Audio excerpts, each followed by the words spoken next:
Hey, so Sal came up with this game. The other day, you asked me a question on the air that I couldn't answer. Oh, I know what it was. You said to me, well, what's the phone number here? And I went, I don't know. Oh, yes. And Sal What's said, the address? What's anything? Sal thought that was fascinating, that I don't know, A, the address of this building, and I don't know the phone number that listeners can call in on. It's amazing. It is amazing, but I don't know. You've been here for over 15 years. But really, I don't know. How am I supposed to know the phone number? Nobody posts it. What is the phone number here? You mean to call in? Yeah. That's one of the questions. If a listener wants to call in, what number does he call? Sal was going to ask you. I'm going to ask you. Do you know the number? There have been so many, but I think it's 1-800-52-STERN. No, that's an old one. Yeah. 1-844-STERN? What is it? 1-800-44-STERN. But how would I know that? I never heard that before. Because this is your studio. How do you know that number? Because I work here. No. Wait, how do I know As a listener, how did you know? It's broadcasted all the time. Is it? They make an announcement? You make the announcement. Are you smoking crack? Right. When you have a contest or something, you'll announce the number. You've been at the That's what I'm talking about. This number for 10, But that's 12. a contest number. No. It's a number to call. Oh. It's anything. We had it a long time, and you used to say it all the time. You know what, Sal? It's unimportant to me. I don't put unimportant facts into my brain. Your toll-free number for fans to call you is all right, I didn't know that. Okay. All right, what are your other It questions? is important to you, then. I'd like to know. All right, here we go. Ask me some questions. What is the FM dial for this New York station? 90. Okay. I know that. All right, you're starting off easy, I guess. That's $100. Last week during the commercial break, you didn't know it. You said 93. Oh, I didn't. I was talking about our affiliate, 93. The scores, man, 923. Are you going to tell us you don't understand the show? Dude, I listen to the station. Okay, here we go. I'm a fan of the station. What is the main 212 number for our office? I don't know. The number to call if you were going to call me back in the office, which sometimes you do. I call you in the office. I've got it on my Trio phone service, and I don't memorize. I don't know my girlfriend's phone number on her cell. I do know that number. Yeah, we don't my have to girlfriend's number. No, the number of the station. Well, he doesn't know it. Don't give it out. Well, why not? It's a number to our office. Just the phone rings for hours. And by the way, speaking of that, there's a guy who just called the FCC and he got hung up on. Hey, Joe, what's happening? What was that? Hey, how are you, Howard? Yeah, give us an update on that. No problem. I really don't have time to be doing this. I'm in the Army Reserves and 2 kids and hold on. But anyway, the other night, on Monday night, I'm driving home and I hear this open forum. I don't remember. I think it was like 88.9. So I'm just listening to it. So I decided to call in. So I called in. It was a little obnoxious and I made a few obscenities. And I recorded it. So when I got home, you reported yourself to the FCC. I recorded the open forum that I made the obscenities on the radio show. Right, so you reported yourself to the FCC. Oh, correct. So when By the way, I've done that too. And so when I called the FCC and I said, listen to this, I called an open forum and I made a few obscenities, and how come they don't get penalized this? How come you jump down Howard Stern? So they said Howard Stern, and they said, that's what this is about, and they hung up the phone on me. Yeah, I mean, that's my point. Here's a guy who calls up, says Howard Stern, and they hang up on him. Yeah, all of a sudden there's no validity to what he's saying. And people want to know why I'm not loyal. The guy said, so that's what this is about, huh? And he hung up the phone. So it shows you. I mean, here the guy, do me a favor. Yeah. Would you send us that tape of you uttering obscenities? And we'll post it on the website, and people can file complaints about it.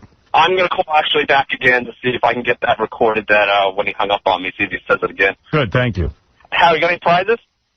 You won $500. Oh, I have a rule. If you ask for a prize, you shouldn't have asked. If Howard gets if you get the next question, I'm in the Army Reserve, 2 toilets. All right. Since you're in the Army Reserve, I'll let you play a game. If I get the next 2 questions right, you win $500, an Xbox game system, and the Leisure Suit Larry Magna Cum Laude video game. Wow. Help Larry learn it's not who you impress, but who you undress on Xbox, PS2, and PC today. Okay, here we go. Okay, the game is how well does Howard know his own radio show? Go ahead. What is the address of this station, including zip code? 40 West 57th Street, 10023. Oh, boy. Wrong. Sorry. 1023 was NBC. Oh, what is this one? 10019. What floor are we on? All right, go ahead. What's the next one? If I get this one right, you win. Okay. All right. Yeah, does he know what floor? Did you know the zip code? Yes. I know what floor. I'm 14, but it's really 13. I don't want to be bad really luck. 12. Howard, look at me and not at the console for this question. Okay. What is our Stern Show email address? Look at me. SternShow@howardstern.com. You got it. Yeah, baby. Well, he only got one right. You've won $500. I'm supposed to get two right. I'll send that tape in during the week. This guy's got a real bad phone connection. Sal was like a hypnotist there. Howard, now look at me, look at me, look at me. Go Now ahead. the console. I don't think looking at the console would help, to be honest with you. Go ahead. Okay. Who is the new general sales manager that replaced Frank Flores? Don't know. Wow. Wow. Wow. I don't know that. Who would know that? He's been here a month. He's very important to the station. But I don't meet with those He guys. sells your show, but you knew Frank well and you knew Ed well. I knew before that. Frank because I know Frank for 20 years and I hang out with him socially sometimes. I met the guy by the elevator. But there has been a guy here for a month. I'm surprised you haven't met him yet. I met him. I I'm met him in sure the you hall. met him. But you don't know who he is. No, but do you think that's weird that I would know who the local sales manager? The general sales manager? Yeah, we think you would know that. Don't have a clue. How long does it take us to figure out who's here? Dude, there are guys on the E! Show. I don't know who they are. That is true. I can bring one in right now. No, don't embarrass the guys. I know I don't know them. I'm sure he's pretty There's sure. 3 guys here. I don't know their names. I'm pretty sure- They don't say anything to me. No one ever introduces me or nothing. I know he knows that you don't know him. I don't Right. think he'd be embarrassed. I'd bring him in right now and I don't want to do it. It's embarrassing, right, Rob? There you go. Yeah, you don't need to do that, but they always do it to me. Bring him in here. I think I know who you're going to bring You're in. He's not going to get it my back. intern. Howard, what are the call letters for your second biggest market in L.A.? The call letters for the question's worded incorrectly. Okay. Your second biggest market in the Is country is LA. L.A. What are the call letters of that state? KLA. All right, very good. Of course I know that. By the way, Alan Limewand is our new general sales manager. Alan Limewand? Limewand? Leinwand. Now we know why you mean. Mine want what? Spell that? Leinwand. Leinwald. No, it's Limewand. That's how you pronounce it. Limewand. And he was your sales manager at WJFK for like 10 years. How would I know that? We weren't there. Gary, you make that seem like you would know that. No, but I'm saying that Dude, we don't know the guys who work at W. It's an affiliate. We don't. I mean, when do we meet them? You're being retarded today. You're being dumb. I mean, really, you're making it like, wow, he was your general. Like you knew it when he was there. I did. I actually did. You stupid monkey. Get out of my studio! Get out! Be quiet, Sal. Hey, Sal, do we work on Columbus Day? Yes or no, moron? Oh, yeah, I'm sorry about that. Yeah, but how come you don't know we work on Columbus Day? I have no... I don't know what overcame me, He's got man. stockbroker You know, mentality. I bet you if I bring in most of the interns that work here, you won't know their names. I know almost all their names. No, you Well, don't. he has a most seating of them. chart in No, but I front make of an him. effort to try and know their names. Yeah, well, dude, you're out there working with them every day. You should know their Don't make names. fun of me for knowing him. I know your name because I work with you every day. I don't work with some of those guys back in the E room. They never interact with But me. I don't interact with him either. Who's the general sales manager of YSP? That would be, well, it was Peter Kleiner, but he got promoted to general sales manager. So who's the general sales manager? I don't know. Of course you don't. Yeah, see? You're making it seem like I'm weird. Where we work, we're here. But dude, you don't know every intern that works Do you here. know every salesperson? Just about. Oh.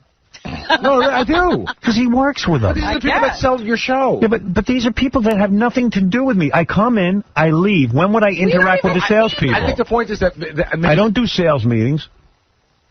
When do we see They might as well be on Mars. How would I know them? Yeah, they could be in a different Okay, building. I know Lisa because she sings at some of the parties.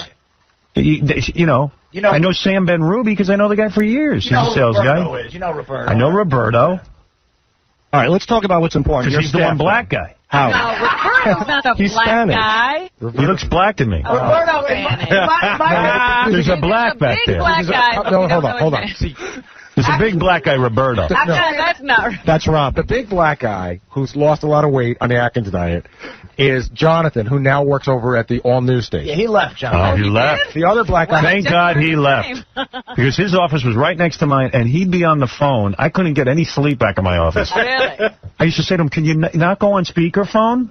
Very verbose. And well, no, when you hit a speakerphone, here, I'm going to hit a speakerphone, right? Yeah, I don't have one. But you hit a speakerphone, you hear that loud.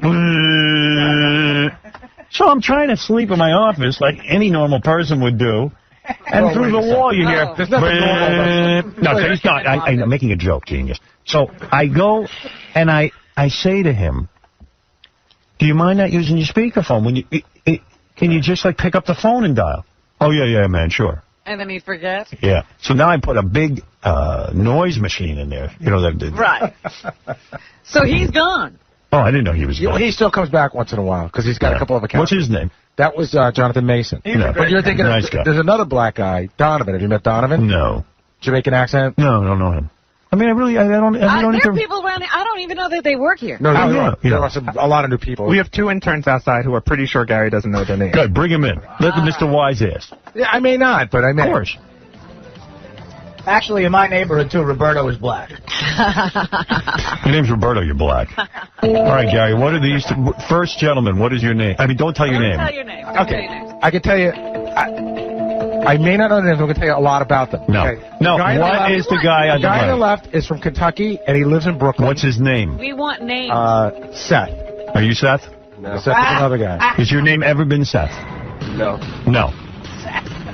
I know his name. I've only been here for 4 weeks, Gary. And So, Gary, why is it so... They have only been here for 4 weeks, you moron. Exactly, but I know their name, and I shouldn't All right, know what's it. the other guy's name? I can't remember. This is the Italian guy. I just know him as the Italian. And what's his name? Something 𝗏𝗏𝗄𝗿𝗱. What's your name? Generoso. Generoso.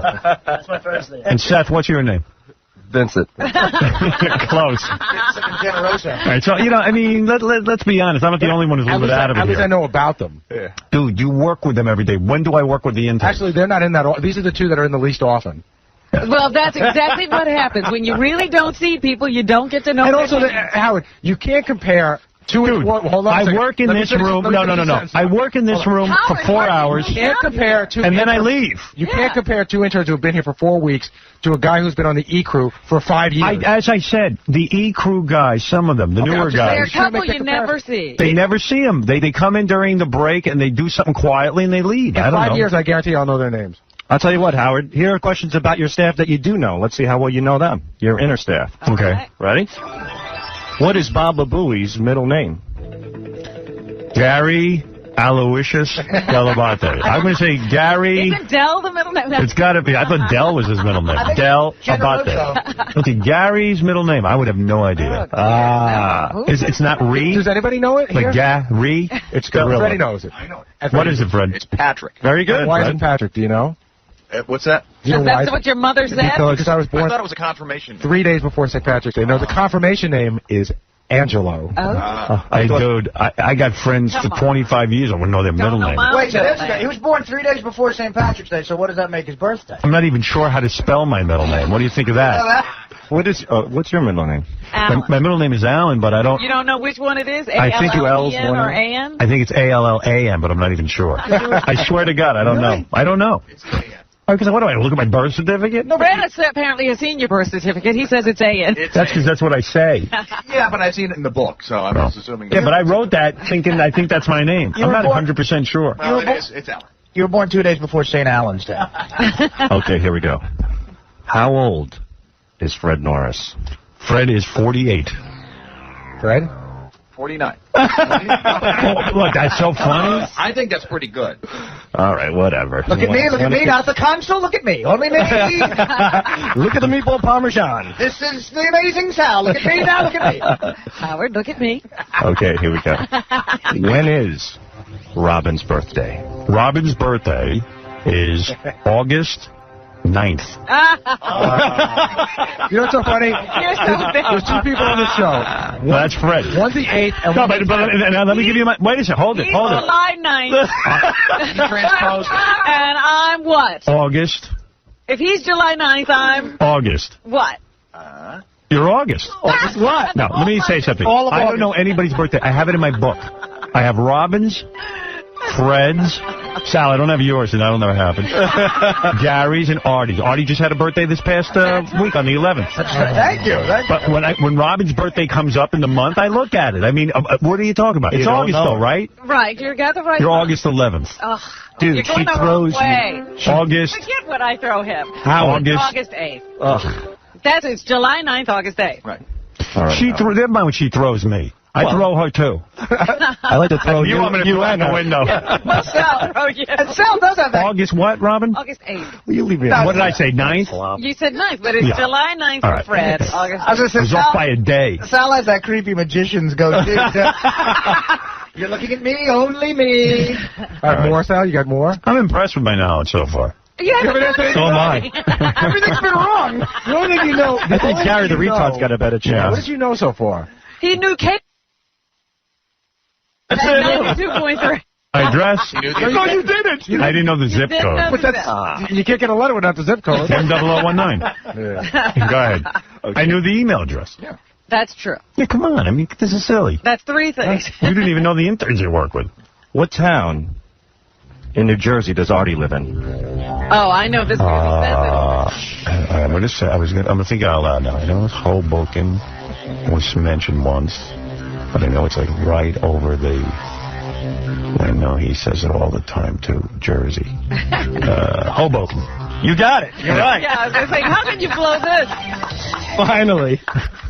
Thank you. That was a guess. I mean, an education. What do you mean a guess? It was a guess. I just wanted to make sure. Right now, he's saying Yes. he thought of it the way anybody else would think of Hear it. him thinking out loud. Yeah, I mean, God, it's a lot of pressure. Okay, here's an important question. It's embarrassing not to know things.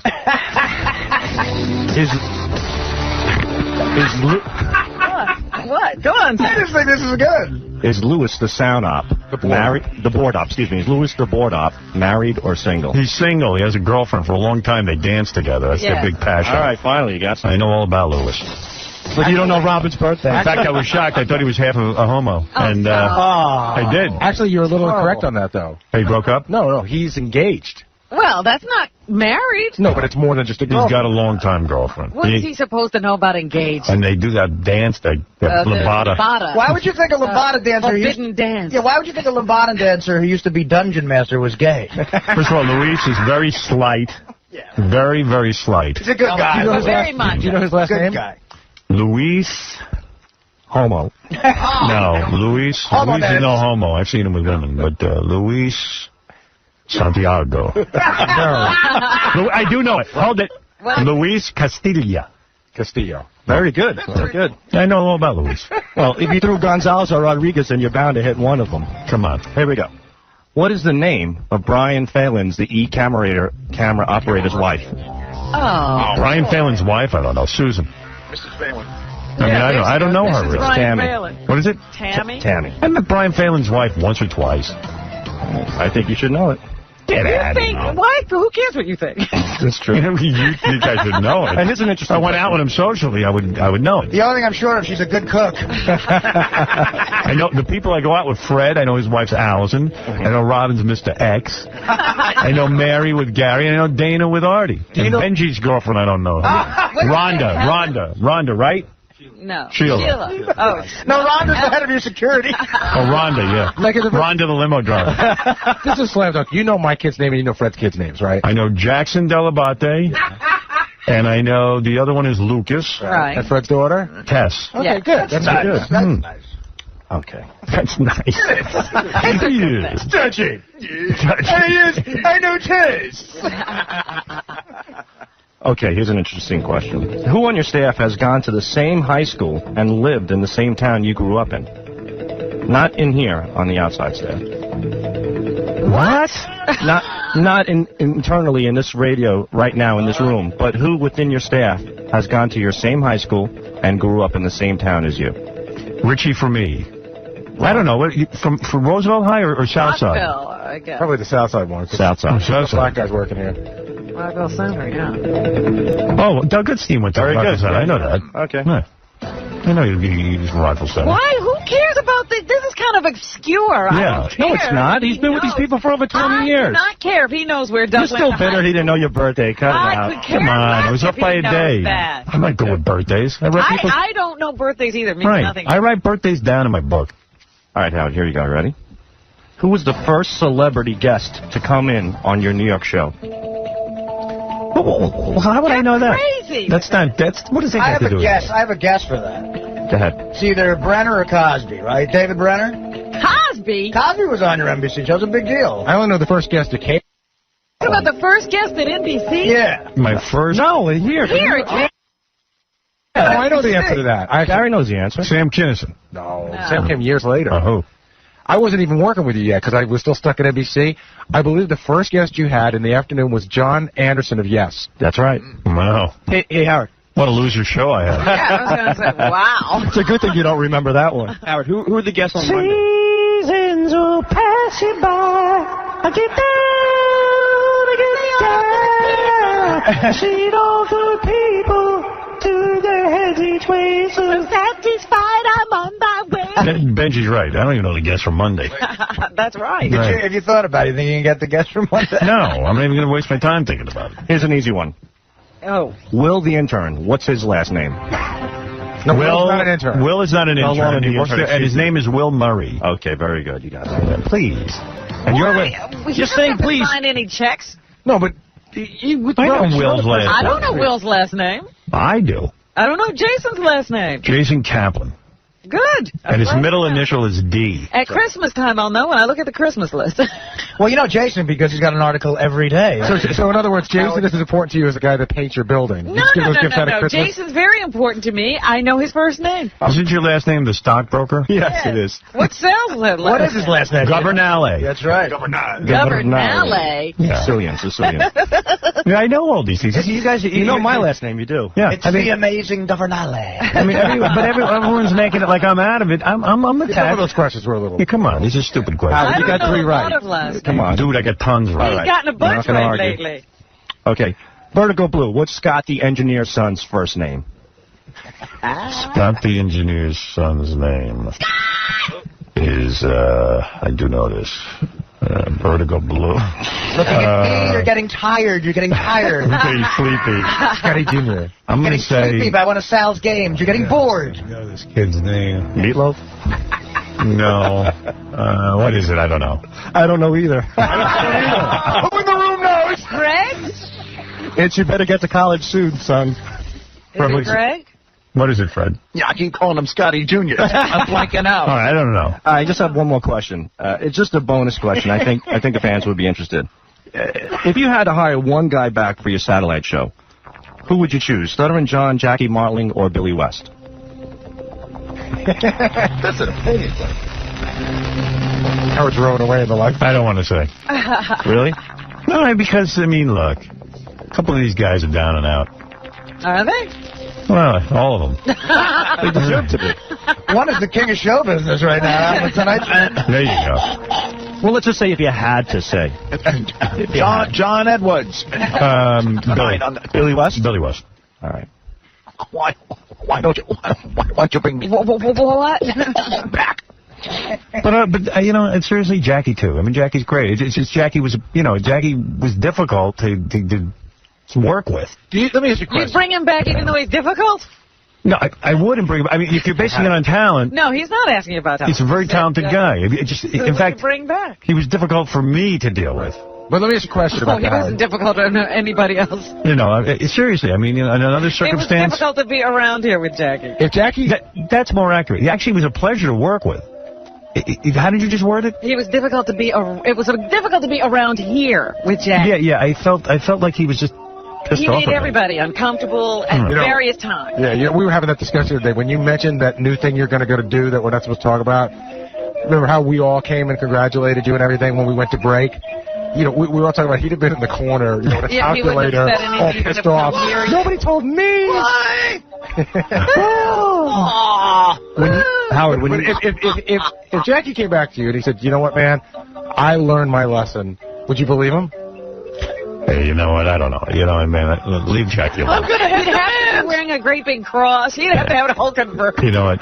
Jackie's a real nice guy. I wish him well. I wish him well. Just joking. I come back under these conditions. Yeah, right. I have to plug my calculator with a personality. Well, Howard, when you made the reference down and out, did you mean Jackie Martling? Because John's doing well and Billy's No, doing well. Jackie's doing good. Okay. In fact, I understand he's got all kind of products and everything out. He's doing better than all those guys. Your kidney's on top of the world. He's got the joke calculator for children. You know, how are you? I'm just calling to tell you I love you from Fort Lauderdale, and I'm so glad you're back on the air. Back on the air, Danielle. It's a miracle. I was in Miami for 10 years, and it has not been the same since you've been gone. I don't know how long it's going to last, but it's good to be back in Miami. Well, my boys at the Miami Heat called me this morning. They said Howard's back on the air, so I just want to tell you I love you, and hi, Robin. The Miami Heat called you? Yeah? What do you mean the Miami Heat? My friends that work there. What do they do there? Oh, he's the equipment manager. Your friend is the equipment manager for the Miami Heat. Yes, he is. You're a lucky woman. I used to work there. That's a hell of a gig. Your And friend's we all loved you. your friend's going to get a ring this year. I hope so. Yeah, he will. That's right. Even the equipment manager gets a ring. Oh, yeah. Shaq is coming. Yes, he is. The Shaq attack. It's not a guarantee. It's not a lock. I hope not, but come on. Thank you, We love Danielle. you and we miss you, Howard. I hope you're on forever. Thank you. Isn't that nice? Lori, you're on the air. Hi, Howard. My name's Lori. Yes, Lori. Hello? Yeah. Hello? Yes, Lori. I just want to tell you I'm a little concerned about Artie. I went to see him Friday night and at Stand Up New York, and he came on the stage drunk. You're kidding. Passed out. It was kind of embarrassing. Yeah, I had a train wreck of a set Friday. What happened? I heard you fell asleep on stage. The bouncer had to take me off stage. That never happened before. The That's bouncer true? bounced you. Well, I closed the show. It was it was like embarrassing. You should really like, you know. I had been drinking. Did you get through the whole show? Yeah, well, I did way more than I was supposed to do because I refused to leave the stage. Why? So I don't know, just because I was angry. I was like an angry drunk. You know how he gets. Wait, you were on stage, you did your whole act. No, I barely did any of my act. He almost passed out. Well, the thing was, I got... You know what? I swear to God, I was on the bulletin board this weekend. Yeah. And a guy wrote me a question. He said, do you think you could give away a prize that is, like, one of us could go drinking with Artie for the night? And I said, you know, I could talk to Artie about that. I said, I've been out drinking with Artie, and he's a fun guy to go drinking with and all that. I said, at the end of the night, though, he ends up dancing with his Jack and water glass. And, right. You know, in a corner somewhere. I said, if you really want to experience Artie drinking and hanging out with him for a night, go see one of his shows, because essentially what he does is get up on stage and then passes out. We'll go see a late show. Yeah. That's terrible. The earlier ones, I was like, what happened was I was drunk, so I got on stage, and I just kept, the last thing I remember is I kept pretending the microphone was and I was Jim McGreevy. Oh, dear. Well, there's some interesting material. No one was laughing? No, we kind of felt sorry. No, I started, and then after they didn't laugh at the oral thing, I got mad at the audience, which happens a lot, so I told them, I called one girl, I remember one girl laughed. One girl. And I called her an annoying C word. Let me ask you something. And then wait a second. I ordered them not to laugh. But let me ask you something. Right. Why abuse, seriously, you got a great situation going here. Right. You have an audience that loves you from the radio show. Right. They're shelling out money to see you. No, I wasn't there. They didn't come to see me. Who'd they come to see? There wasn't a Casey. There was Casey was there. I just showed up. Oh, it wasn't your show. I would never do that to a paying audience. Oh, this was something extra. No, sorry. They had just seen... No, I thought it was one of your shows. They had just seen like 10 comedians, and I showed up drunk. Oh. No, that's not true. What? That's not true. Yeah. There was a Bob Levy, Sal the stockbroker, and Casey and him. Yeah, It was supposed to be the house. He on the bill? And Michael, I wasn't on the bill, no. Yes, you were. No, I wasn't. Yes, it was the Howard Stern crew. No. Is that how they bill it, the Howard Stern crew? Casey, get in here. I am not. They have nothing to do with me. So they include Artie. Well, get rid of Artie, because the other ones were good. You see, by showing up at this. Everyone. Wait a Casey, second. was I on that bill? 100%. He was not. He Yeah, showed but don't up. you see, the audience's perception is No, they're that not. he is on the bill. Howard, this is Stand Up New York. It's here in the city. It's not anywhere else. No, There's what the way they audience would do that. perception is people from the Howard Stern show. No, was that the talk when you got to the club, you stupid? What? Was that the talk people were talking? Hey, Artie Lang is here. Yeah, you just yeah, showed up? they said Yeah, but it's not billed anyway. You're dumb, so don't call up and say that. I'm going to call you whatever I want. Who are you? Who am I? I'm the guy that you just lied about and you're getting me in trouble. Oh, I'm getting you in trouble. Okay. Yeah, you're making me look like a jerk. Well, you are a jerk. Shut your mouth. Like a jerk. Who does? She hung up. Yeah, she's lying. Howard, You look like a jerk. Why? You going around a Howard Stern show? No, Howard, you got to be kidding me. Oh, I know you. All right. No, that wasn't the situation. No, he showed up drunk. Him and Levy were hanging out, and he goes, "Hey, I'm going to do a set." But you see, this woman thinks you. Right, that's what happens. Yeah. But then this never happened before. I kicked the audience out and refused to leave the stage, and then the bouncer had to take me off stage. At one point, I think Artie, I heard that he was paying people in the audience for their drinks. Oh my God. I bought a drink off a kid. Yes, high pitch. Hey, Howard, how are you? Hey. I was at the comedy show on Hello. He's gone. He's gone. Friday. Oh, wait. What do you have? Call waiting? No, I don't have call waiting. Why are you? Why, Cell phone. you're on a cell phone. So listen to this. You're cutting out, you imbecile. I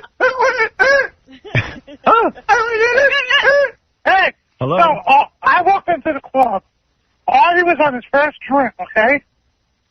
Howard. I'm listening. So Artie was on his first drink. I asked him if he wanted a drink. He said no. So I bought him a drink, to be kind to him, okay?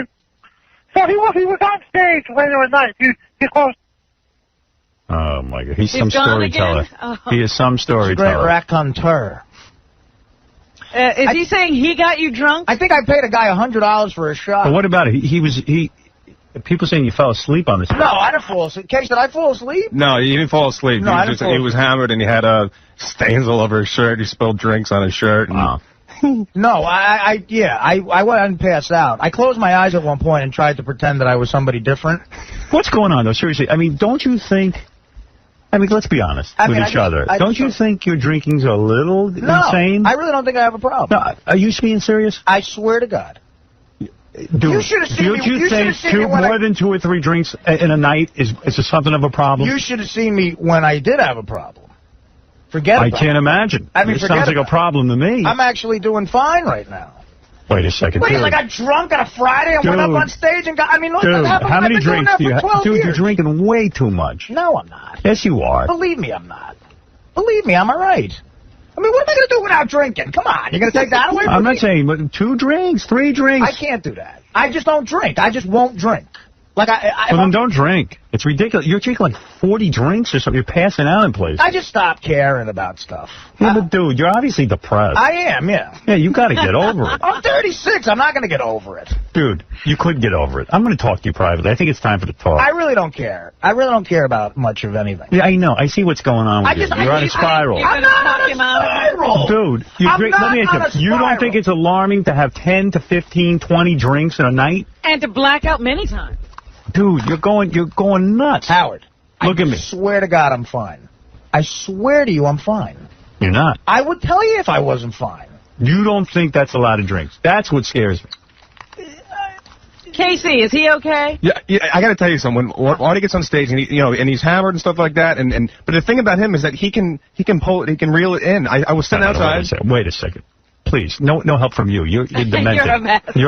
You're demented. The thing, I was sitting outside. I'm talking to Artie now. But I'm going to tell you something important about him. No, I don't want to hear it. You're an enabler. This is important. No, seriously. Yeah. You don't see that a 15 drinks in a night is excessive. Absolutely it is. Okay. So, my point is that the drinking is no longer about having a social situation. Right. It's now about getting so obliterated that you can't think straight. That you obviously... You forget about everything. You're drowning something out, dude. You got to be aware of that. Yeah, I probably Bad feelings or whatever. I mean, I'm just not... Yeah, I've just never been, like, a happy guy. Okay. So you're not a happy guy. Right. And you drink till what? I'm not a load of laughs. You know that. Right. I mean, I'm tortured. But I know there's something that goes off inside of me that says after like 2 or 3 drinks, it's enough. Right. It's like, but okay. You're not an alcoholic. No, I'm not. He is. See, I'm an alcoholic. I wish I was, but it's easier to get. Don't. It's easier to get booze. That's the problem. You would be. Selling poontang at stand-up New York for $5. No, but seriously, man, you don't think that... Man, you got to do something. Listen, let me tell you. I got it together. I'm putting out a DVD. I put my stand-up on DVD. Okay. And well, you're a talented guy. I got. It's a set where I wasn't drunk until the end of the night. I thought it came out really good. I got... once I do that, I can get off the road. See, I drink a lot on the road. I can't stand it. If this DVD... That's true. If this DVD... Stand-up New York isn't on the road. Well, I was out already drinking, and I just showed up. You started drinking when we went over to Pam Anderson's hotel, and you drank the rest of the day. No, I just drank till noon, and then I had pizza. And I admit, it's kind of funny. It's part of your persona, but you're still funny anyway. It's not part of my persona. I'm never drunk in here. I mean, I've been drunk 4 times on the show. I've been here for 3 years. I can be funny here without being drunk. I don't think I have to be drunk to be funny. All right, I just think it's too much drinking. Listen, He's not the guy. You're not reaching him at all because he has his defenses up. He's going to defend that booze against all comers. Well, it's the only thing. He loves it. It's the only thing But why can't it be? I don't have any hobbies. Let me ask you something. How about we go out and you pace yourself and you have 5 drinks? All right. 5. Right. Okay. Let's cut back to 5. No more than 5. And then what? And then you go home and you go to sleep. Life just sort of feels like I'm time until like I die. I have nothing. Like I got to go to work. Shame on you. I might as well just. Shame on you. I might as well just do this. What else am I going to do? Shame on you. Oh, come on. I'm serious. What's, I mean, I just look at you. Everyone loves you. Everyone worships you. You got a great girlfriend. You got a nice house. You got a great mom. What are you doing? You going to throw your whole life away? The girlfriend thing might be done. Oh. What? She finally had it with you? I think she finally had it with me. Oh, no. I mean, but, you know, look, she's the greatest person in the world. Are you banging that chick who called in the other day? No, I'm not banging anybody. I'm having Jack Daniels. Oh. You and the girlfriend are over? Just about. It's in critical condition. But it's, I mean, look, I'm just... What happened? I'm a scumbag, as you guys point out every day. Oh, stop. You're not a scumbag. Believe me, I could not do any better than Dana. She's the greatest person I ever met in my life. And so what's the problem? I'm a drunk. She said to you she won't be with you because you drink? I mean, that's part of it, sure. Oh, I admire her for that. Absolutely. No, she doesn't want to be in a neighborhood. And you're going to give her up, not the drinking. That's if you stop drinking, the decision I've made so far. If you stop drinking, you would, she would take you back? I don't think so at this point, no. Right. But there was a time when you could have. Yeah, I mean, look, I missed out on the best. She's the best chick I've ever met in my life. She's a school teacher. She's a nice Italian broad. She can cook. She's like... Artie, you know, I liked her. You got to go back. I know. Everybody liked her. But I mean, it's just... I didn't like her. I could tell Howard had a problem with her. No. I like Dana a lot. We all love her, but this is the part. See, I was going to come in earlier, but I know it bums Artie out. Whenever we say, you know, you drink too much, he gets very defensive. He's like, I got it under control. But you have this, you got to a point you say, hey, it's not affecting me, but you're losing somebody that you love, and there was certainly a point where... he doesn't love her. Well, I think he does. No, he doesn't. He's getting more fame now. I think he wants to go to Scores, get laid a little bit. That's not true. I think that's what's going on. Because if you loved her, you would give up the drinking. You really don't understand alcoholism at all. There you go. No. What percentage? First of all, my fame and career are going to be over after this conversation. You keep saying that. Do you realize all the people that are listening who potentially could hire me right now? But they'll hire you anyway. You know what, Artie, you say that every time you go out and do something. When's the last time I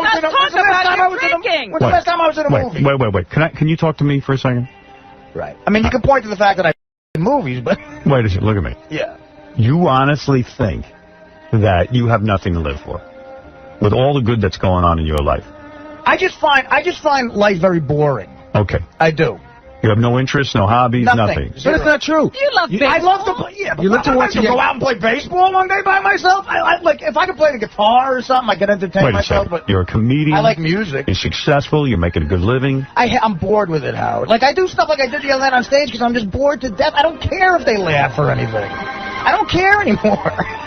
You want to die? No, I don't want to. Is that what you're telling me? I don't want to die. I'm not going to cause my death. I'm just saying that there's not. It's just I don't see what's so exciting about being here. Like, you know, I just wish there was something better. You know what I mean? Like for instance, I went to Aspen. I went to the Aspen Comedy Festival, and I was out there, and I'm going, wow, it must have been great to grow up and see this your whole life, all this beauty. So move to Aspen if that's because I hate all the people there. All right, look. The place was beautiful. The people were This is crazy. It's not, Howard, believe me. And this is the happiest I've ever been as an adult. What makes you unhappy, do you think? I don't know. I don't know. Would you consider going into therapy? No, I tried that. No, who'd you go to? Would you go once a week? I went to a guy in L.A. Once a week? I went to group therapy. No. Would you want me to get you the name of a therapist? No. Listen to me. Look at me. I don't Listen to me. I was in a bad place. I got some help. How? Maybe I'm enjoying life more. I enjoy life. No, you don't.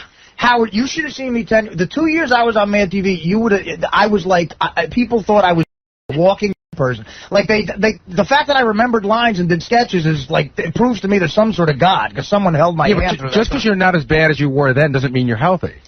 I think I am. He doesn't want to give up booze that much. He'd rather not be. I'm not saying give up booze. I'm not saying give up booze. I'm saying go to therapy. I see people who Scott DePace gets so much joy out of golf, and he's like, I come golfing. I'm like, I can't do that. You get joy out of food?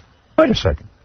Hold it a second. So how long am I going to do that for? Wait. You love food. Right. You love drinking. Yeah. You love strippers. Yeah. You love gambling. Which of us watching tons of sports? I love Dana. You love Dana. You hate dogs. But I'm not good at long-term. What do you, Scott? What do you think? I'm joking here?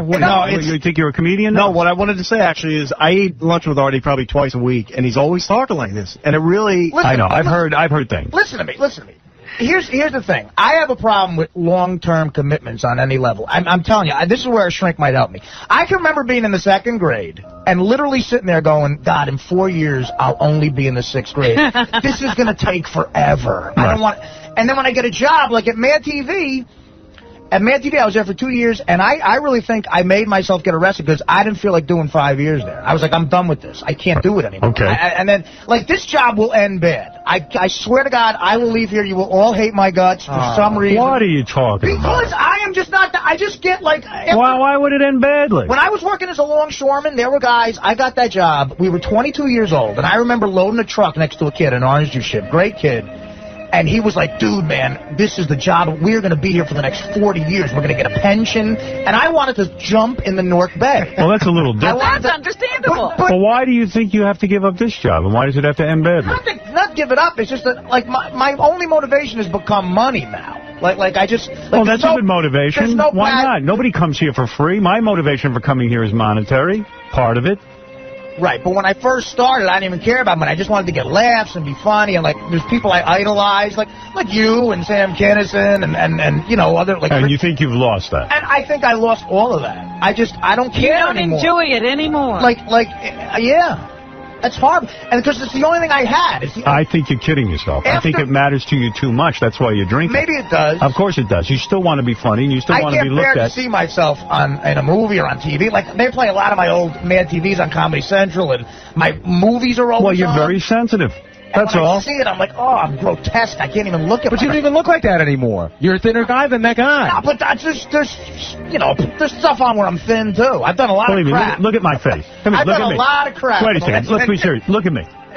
Look at, you're handsomer than I am. No, but what is that saying? I'm saying, and I'm functioning. Working with. Well, I'm functioning. Howard, I don't want to. Look at this face. I'm functioning too. How am I not functioning? You're not enjoying life. I've been here for 3 years. How many times have I been late? I've never missed a gig. I've never missed a gig. But your drinking is excessive, and you're not seeing it. And it's getting worse. I made more money last year than I ever made in my life. I'm going to make more this year than I ever made. Why not be good to yourself? Live a little. What am I going to do? How am I going to relax if I don't drink? You don't feel good when you wake up the next day. Your body's sick.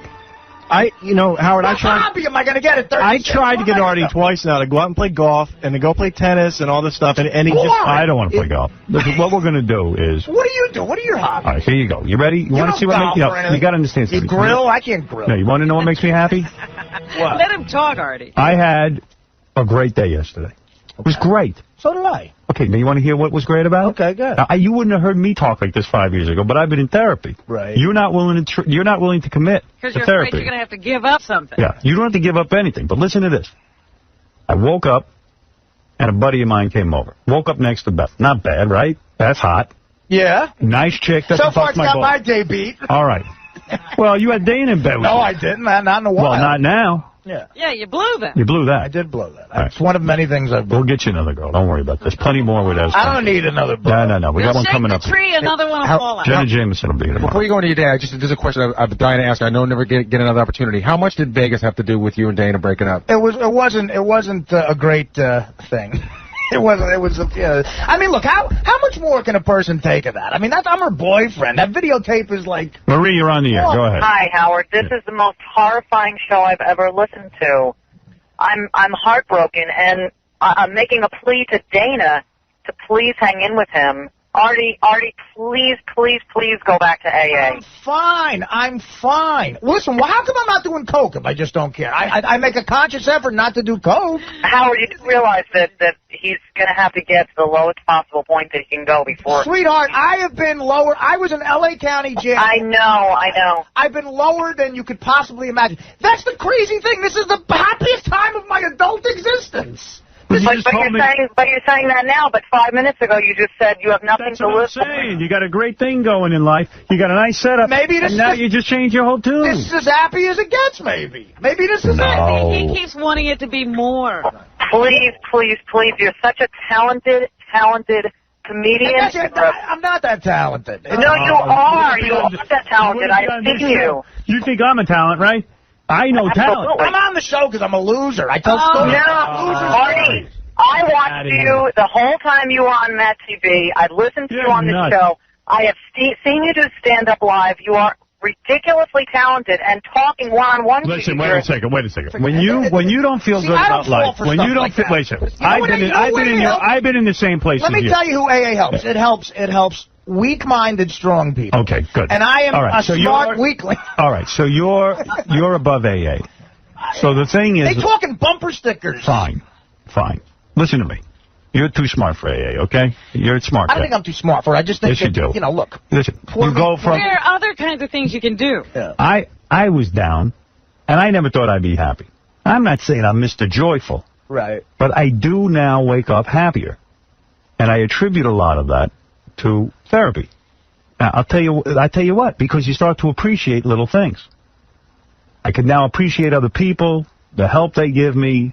I could appreciate my kids more. The other thing, look, you have children. That's something thing. You could have too. That's what turns you on. I'm dying to, actually. Oh, I would love to. Well, you got to be in a relationship and you got to get off the booze. No woman's going to put up with that. You know what I did? You know what I did Saturday? My goddaughter turned 1. I went to her party down the shore, the Jersey Shore. We were in the backyard. I was playing wiffle ball with my younger cousins for 4 hours. I never had more fun in my life. So there you go. And then I drove home, and but then I'm like, well, then it's over. So when then I went home. I went home. Dana's not around. I went home. I got a bottle and a pizza, and I watched The Big Lebowski till 4 o'clock, like 3 times, which is one of my favorite movies. Well, that's great, though. But I said, how much fun is that? It's a lot of fun, but how is that living? I'm not even outside talking to anybody. Wait a second. So you're chilling out. Why is that not great? That, to me, would be a great day. You know what the funny thing is? I can't wait till you don't like. You know what it is? You don't like being alone, and you're not willing to admit that because you think that's a weakness. You think that's gay. Oh, geez, I don't like being alone. I don't think it's gay. Don't believe me. So you got to now find someone, whether it's Dana or someone else, and maybe you got to find something inside of you. The other thing is, because when he has somebody, then he chases them away. I think I take joy in my depression, too, because not that I'm like a great joke writer, but the greatest stand-up jokes, in my opinion, that I ever wrote come from pain and darkness and self-deprecation. Get past that, too. You had enough self-deprecation and pain for your whole life. You still got it. Believe me. You're always going to be going anywhere. But when you go home, you should be able to enjoy your life. Now, you need a... I'm going to give you the... Look at me. Listen to me. I'm going to get you to name a psychiatrist. I don't want to go. And you got to go. I don't want to. You got to go. I'm you got to do it. You got to do it. Do it for yourself. You want to be happy, or are you going to just BS everyone? I'm telling you, I'm as happy as I'm going to be. That's not true. You could be happier. That's as happy as you can get without help, Artie. You're not. Listen, you're sitting at home by yourself anyway. So go to the therapist. What else you got to do? What's he going to tell me that's going to make me so happy? He's not going to tell you anything. You're going to start to feel things. He's going to let you tell him. You're going to explore yourself and figure out why this is happening. If you didn't have kids, would you have gone to a shrink? Absolutely. Really? Yep. Listen, I was against going to a shrink my whole life. And when Allison, my ex-wife, went to a psychiatrist, and she went into therapy because she had to. She's a psychotherapist. Right. So when she did, and I saw the changes in her, I said, I need to do this too.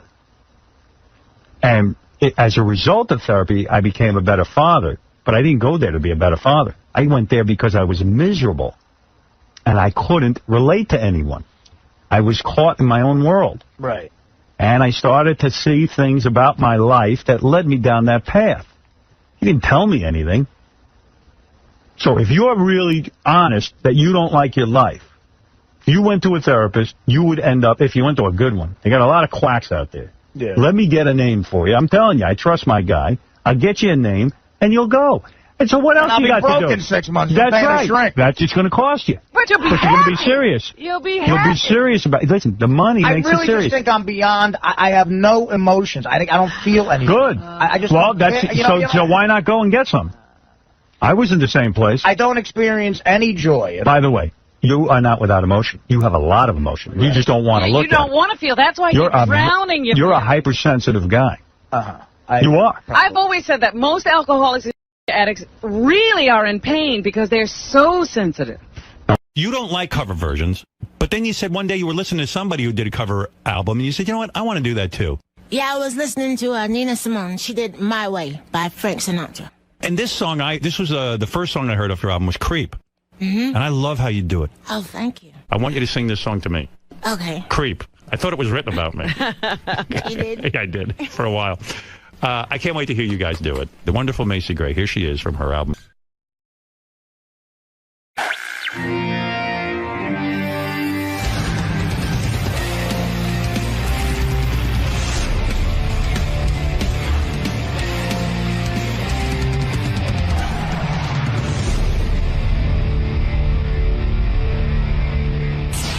Hey, hello, 𝗦𝗫cie 𝗲𝗍. I'm here at the Howard Stern Show. Here to talk about my new record, Covered. Well, are you a fan of Howard's? Do you like him? I do. I like Howard Stern very much. What are you I anticipating? Like his hair the most. I don't know. I don't really know what to expect because I hear how he talks to other people and I'm not good at that. Like, if he talks about like banging and coming and all that stuff, I don't know what I'm gonna say because It's not for you. It's just out of like I'm not a good like get in those conversations with dudes. It's like so. But I don't know. I'll think of something. I'll talk about something. I don't know. Like maybe like important things. Like nail polish, lip gloss, stuff like that. All right, have fun in there today, man. All right. Thank you. Thank you. So her story is great. So she was originally signed to Atlantic Records, but they dumped her. Right. Before that, she had recorded this demo with a friend, and that had just made the circuit. But at the time that she was signed to Epic Records, she was living at home again with her parents, 2 kids, another one on the way. This is after the first record? My understanding, after the first record deal fell through. 1 minute! And like this guy basically saved her. Before she had a hit song. Exactly. So then the album comes out in 1999, sells 7 million copies. She wins a Grammy for Best Song. Or I remember signing with Epic. She had 2 kids. Was pregnant. So Jeff Blue got her a deal at Epic. Right. But she was dumped by Atlantic. She still hadn't become famous. This was all. Well, she had a record deal, got dumped before she even got a chance to be before the anybody. record even She came had to out. live with her parents, and she had 2 kids and was pregnant. Correct. And moved in with her parents. Correct, because she was divorcing her husband. Okay.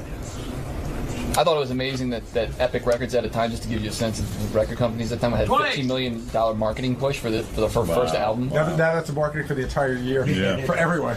There's some lyrics there where she's talking about her sex stuff, which you may want to talk about. 10. She seems very laid back, Howard. It's kind of funny that she won a Grammy in 2000. 3 years before that, she was a Grammy escort, meaning she was taking talent to their seats. Wow. You got Hey, 𝗦𝗫cie. Hi. Good to see you. You too. I forget exactly how I got your new album, but someone put it in my hands and I was home. I was listening to it. I loved it. And I know. I was going to ask you how you got it. somebody sent it over to me, or somebody said, hey, you should listen to 𝗦𝗫cie 𝗲𝗍's new album. It's coming out in a few weeks and you should hear it. And I said, okay. And I just threw it in there and it was just like, oh, good, because I love cover versions as long as they're different and somebody, you've got such an unusual voice that it's a good album. Thank you very much. Yeah. How'd Letterman go? It went great. You did he didn't interview you. He just did the musical thing, right? Yeah, we just did music. I didn't get couch time. No couch time. Does that upset you? I feel you should have had couch time. No, someone told me that everyone's afraid I'm going to say something, that I shouldn't say on television. I'm hoping you do. I know, right? You're an interesting woman, Oh, thank you. I think. I mean, I know a little bit about your life. Where did you grow up? Canton, Ohio. And when you were in Canton, Ohio, it's weird. Your parents sent you off to a white boarding school, right? Yeah, I think all boarding schools are white, though. Right? I mean, have you ever heard of a black boarding school? School is called, Juvie. That's Juvie, that's right. That's so bad. Yeah. So you grew up in Ohio. Yes. And you have such an unusual speaking voice and, of course, a singing voice. Was it embarrassing to you growing up to speak in public and to other people because you sounded different? Oh, yeah, when I was younger, because, every time I would talk, everybody would start laughing, and everybody had an imitation of me, And would the teachers say, hey, shut up, because she's trying to talk? Would they defend you? And no. They would not. Yeah, isn't that funny? No, not at all. Here it is, National Teachers Week. We can't find one that defended you. Not a good teacher. Not one. They still do, but I got over it, Is it hard for you to be up this early in the morning as a musician? Absolutely. Yeah, musicians go to bed late. I think it's hard for everybody to get up. What time do you start the show? 6 in the morning. It's awful. Really? Last night I chugged a few Ambien because I just couldn't get to sleep. So what time do you have to get up? 4. 4? Yeah, it's probably when you go to bed. Mm-hmm. Yeah. In general. But look, you got to do promotion. What are you going to do? You know I know, what I mean? yeah. It is a job. It is a job, my dear. I know. Yeah, it's a good job. It's good to get up. Do you like being a singer? I do. I love singing. So if you were uncomfortable with your voice and people... when did you realize you could sing? At what point in your life did you realize you could sing? In college, I was... All my friends were, musicians. I hung out with all the music students. And where did you go to college? USC. And why did your parents ship you off to boarding school? Were you bad? No, my mom's a teacher, so she was all about education. She wanted me to go to the best schools and stuff like that. Was the public school near you crappy? Yes. But on some level, most people want their children to live with them. They enjoy them. Yeah. Your mother and father seemed like they wanted to ship you off. No. Honestly, she wanted me to get a whole better education and all that. She was really, really big on school. My whole life has been education. Trust me. Yeah. School. You're well-read. Well-read. Yeah. Were you rich growing up? No. My mom's a teacher. My father worked at a steel mill, and he owned a barbershop. So when you announced to your father, who has a barbershop and worked at a steel mill, hardworking man, that, I'm going to be in show business, did they smack you around a bit and try to drown you? I mean, you know what I mean? Water torture you? I mean, I'm sure that was a huge disappointment to your parents, and they probably thought you'd never make it, right? Yeah, no, they didn't think. They actually laughed. They were like... They laughed. They're like, you can't sing. You don't even talk that much. Right. And did you take out a guitar or something and start playing for them and saying, listen to me sing. I'm like a bird. Did you try to prove to them that you were worthwhile? Yeah, I would play in my demos and stuff, but they were like, they're fans of like Tina Turner and James Brown and Gladys Knight. So my little demos didn't quite live up at the time. Yeah, someone once said that you are disappointed because a lot of your audience is white. And that you never said that? Absolutely not. Well, I'm making it up. But you tell me if it's true or false. Okay. A lot of you have a very big white following, and you would like to have a black following. You would like more of a black following. Is that correct? I've never said that. I'm not saying you said it. I'm saying I'm saying it. Oh, you're saying it. Yeah, but I'm making it like you said it. Would you like more of a black following? No, I have a huge black following. I have all Doesn't matter followings. to you. I've never really thought about it like that. I mean, I go. My concerts are generally mostly white fans. Right. But I think I'm just so used to it. I'm honestly never really thought about it like that. Because the reason I ask is because when you went to boarding school, like you said, most boarding schools aren't black. Were you the one black kid at the white boarding school? Yeah, there was 44 of us in the whole school. How many students in the whole school? 468. And don't you think that's a tough thing on a kid to be at an all-white school when you're the one black face? Come on, it's got to be difficult. No, I think mostly you just when you grow up, you have different, it kind of messes with your head as far as where you sit in the world, Right. as far as your stature and. Because everything represented to you is white. All the teachers are white, and most of the kids are wealthy. You know what I mean? I mean, imagine going to school and a sea of faces that look like mine. You'd throw up. They did look like yours. They did, right? Yeah. You're probably like, ugh. No, but I mean, it's just part of life. It's not. So then when you got to socialize with black people after going to an all-white school, and then you go to USC, I mean, did you feel like a fish out of water? Where, at USC? Yeah. No, USC's like 26,000 people, and you can be friends with whoever you want. Right. Plus, I have a huge family. My father had 9 brothers and sisters, and my mother had 13 brothers. So I was like... Good Lord. I had, like, both worlds, How many siblings do you have? I just have a brother and a sister. There's 3 of us. Are you not talking to them because they're jealous of you? No, they're not jealous of me at all. They're jealous. They're not. They are. Trust me.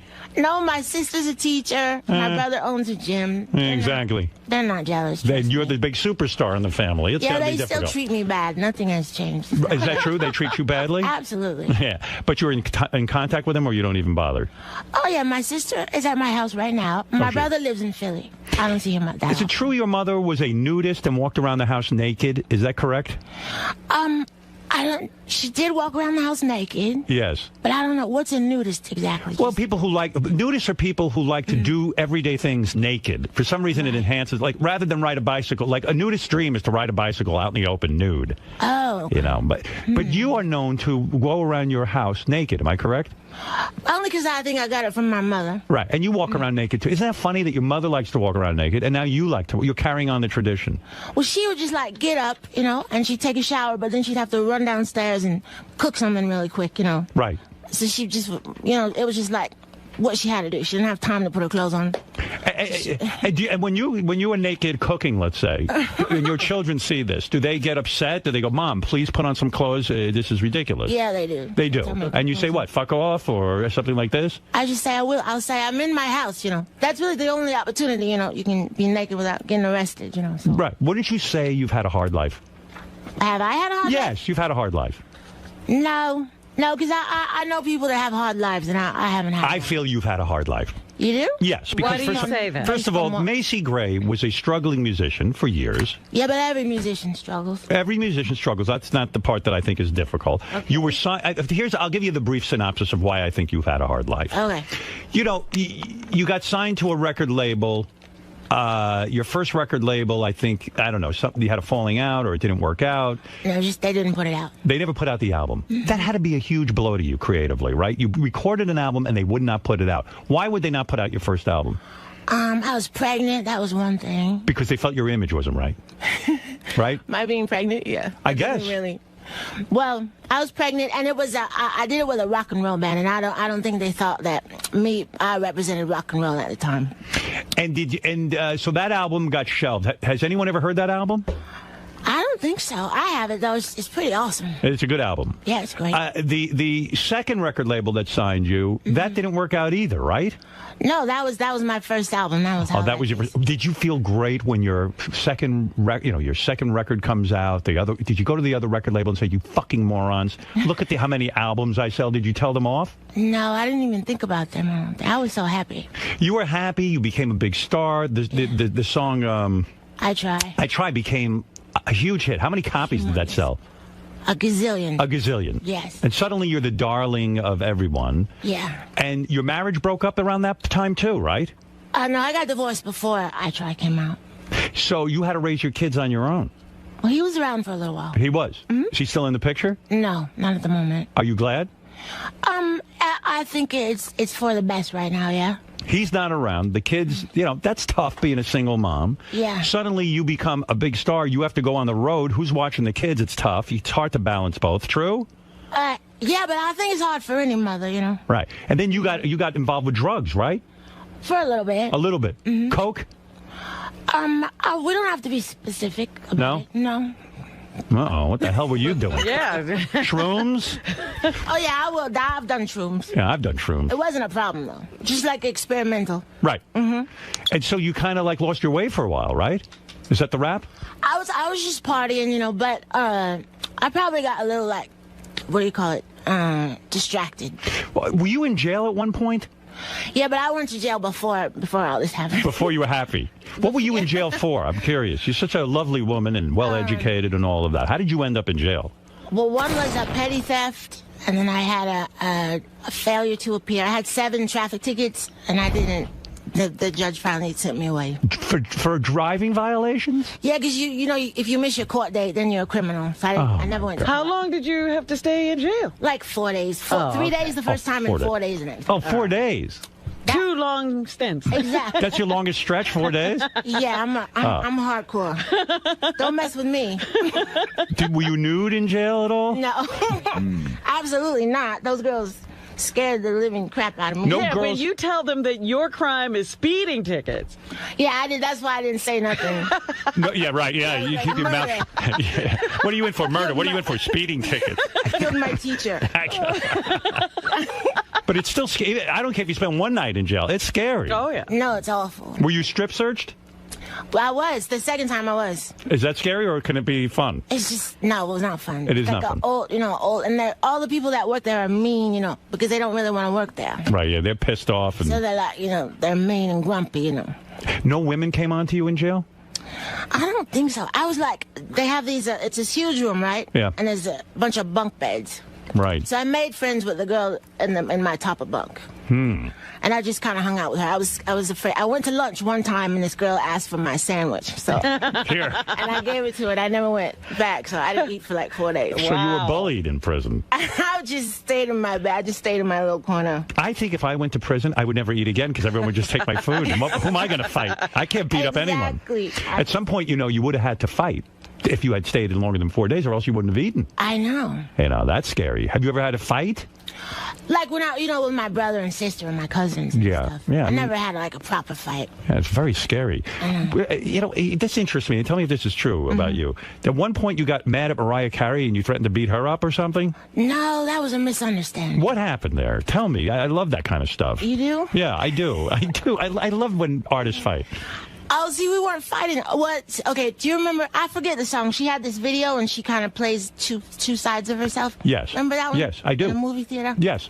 So this reporter asked me, he goes, if you could fight any celebrity, who would you fight? So I said, I'd fight Mariah Carey. That way she wouldn't have to fight herself. Because in the video, So then it got, all twisted around. But that's a funny line. I know. I thought I was being clever, and it turns out, Yeah. Do you tweet yourself, or do you have a social media director who tweets for you? No, I tweet most of them, but there's my label tweets sometimes. I see, yeah. Because when I saw you tweeting that you were nervous to come in here, I was like, oh, I'm going to write her back and say, please don't be nervous. I know. That was so sweet of you. Oh, thank you. I'm a sweet guy. People don't realize I that. know. No one told me you were nice. What's your story with men? What are you into men, women? What's your story? I heard you go both ways. You've hinted in articles that you've had sex with women and men, so you're open to everything, right? It depends on the occasion. No kidding. On the person. Yeah. I love that. More people to choose from. Exactly. You're very open as an artist, aren't you? Well, I think once you put yourself out there, then, you may as well. Do you think you had such a bad experience with men, like vis-a-vis your marriage, that you just said, that's it, I'm going to women. I'm going to be with a woman now because they're more sensitive? Oh, no, I'm not a man hater at all. You're not? No, I love... Who you with now? You with a man or a woman, or are you alone? Who you with? I do, but it's very sporadic because we don't live in the same place and we're both busy, and it's kind of lame, This is a guy? Yeah. So you have a boyfriend? No, I wouldn't call it that because we never see each other. Guy bangs you when he sees you? Probably. Yeah, probably. Yeah. Well, she's hoping if she ever sees it. Are you lonely? No. I mean, you're a very nice-looking woman. You need a man. Thank you. I like being in love. I'm not in love at the moment. I wouldn't call myself lonely, though. I'm pretty... When's the first time you experimented with a woman? Oh, that was... But that boarding school, I bet. No. I picture like an all-girls boarding school. No, it was boys. It was boys, too? Mm-hmm. It was co-ed. It was very... When's the first time you were with a woman? I'm trying to remember. That long ago? No, it was later. I didn't really like... When you were famous. You're at a party, some chick comes on to you. Yeah. It was probably alcohol-induced. Alcohol-induced. Absolutely. And she says, Macy, I love your music, blah, blah, blah. No, I think it was just like two drunk girls, Was she super hot? No guy there. Yeah. No kidding. Oh, let me think about that. What were you wearing that night? Do you remember? Dress or just pants? Well, I wasn't wearing anything if we were going out. No, I mean, where were you at a party, you met her? Oh, no. You know what? It's probably not good if I say who she is. Sure it is. No one cares. I know. She will, though. It's a famous chick, right? Sorta. Oh. But, Wait a second. Let me loosen my pants. My mom is going to hear this. Oh, your mom doesn't care. She knows you're an artist. She's running around the house naked. Yeah. Who's she to comment? You're going to get me in trouble. Was it Mariah Carey? No. Fellow singer? You're going to get me in trouble. No. Are you crazy? Yes, that's going to get all twisted around. Is this woman Secretary of State of the United States? This one? The president? The woman that you were with, was she the Secretary of State of the United States? Absolutely not. Was it Pam Anderson? No. It was not? Mm-mm. It was a fellow singer, right? No, she's an actress. Oh, this is hot. I know. It was. Who was it? 𝗦𝗵cie𝘄𝗿𝗋? No. No? Halle Berry? Halle Berry? No. Are you guys really going to try to guess? I'm going to mention every girl in I can't tell you. Oh, I can't imagine what you met her and you're kind of vibing? Yeah, I think we were just drunk and it was just one of those things. Was it 𝗦𝗵cie𝘄𝗿𝗍? No, it wasn't her. I'm trying to remember. Who is that? Gabourey? She was precious. Oh! Why do you laugh? She's like 4 then. Isn't she like 19? Yeah, she's too young for you. Yeah, absolutely. I can't imagine what went on that night. You were at a party? Yeah. Oh, well, Hollywood party. And you have fabulous friends, right? Because you're famous. Yeah. Not because I'm famous, but Yes. yeah, because I'm fabulous. You are fabulous. You are a fabulous artist. Thank you very much. And you're very womanly. I'm imagining what went on that night. Oh, yeah. So she's like your fan, and you're a fan of hers. We were just hanging out. And she starts making out with you at the party? Juicy as you want it to be. Yes, it's juicy. Believe me, this is juicy. It's not really. Was it? I'm going to mention a name, but I want the truth. Okay. 𝗏𝗏𝗏𝗏. Oh. No. No? She's a man now anyway. That's true. That wouldn't even be gay. wouldn't qualify. She doesn't Even the guys in your band are sitting there. They're looking at me like, yeah, who is it? These guys want to know. I know. Who are you guys? Give me your names. Zoo. Zoo? Yep. The fuck kind of name is Zoo? A cool name. That is cool. You gave yourself that name? What's your real name? Yeah, what's your, it's probably Eric Schwartz. Zoo and... Martine. Martine. Mike. Mike. All guitar players. Artie. I love this. I love music. Yeah, I'm at the end. You can't see. Oh, where are you? Yeah, you missed RJ? What the hell are you doing over there? Hi, now, what are you even playing there? Conga or something? Playing a cajon. Playing a wooden box. What the fuck is this? Yeah. What is that? It's a... I can play that. You could. Yeah. He plays box? I play box. Played it for years. I could do the entire Sgt. Pepper's on a box. I actually play chair, but I'll play it for you later. Chair. Man, oh man. Any of you ever try to score with 𝗫𝗫𝗍? She's worth $34 million. What's wrong with you guys? You want to be struck? That's right. I know, I saw that in some thing. Are you worth $34 million? I know, I was like, where is all that money? Send it over here. What are you going out on tour with Seal, right? Yeah, we're, He's some character, huh? I know. He's sexy. He's sexy. You better calm down with the sexy. Oh, my God. This guy, kids with Heidi Klum, now he's not there. I mean, what's he up to? I don't know. He's, we're going out in July. I think here we do the Beacon in New York. Why would he break up with Heidi Klum? I don't think he broke up with her. Oh, she got rid of him?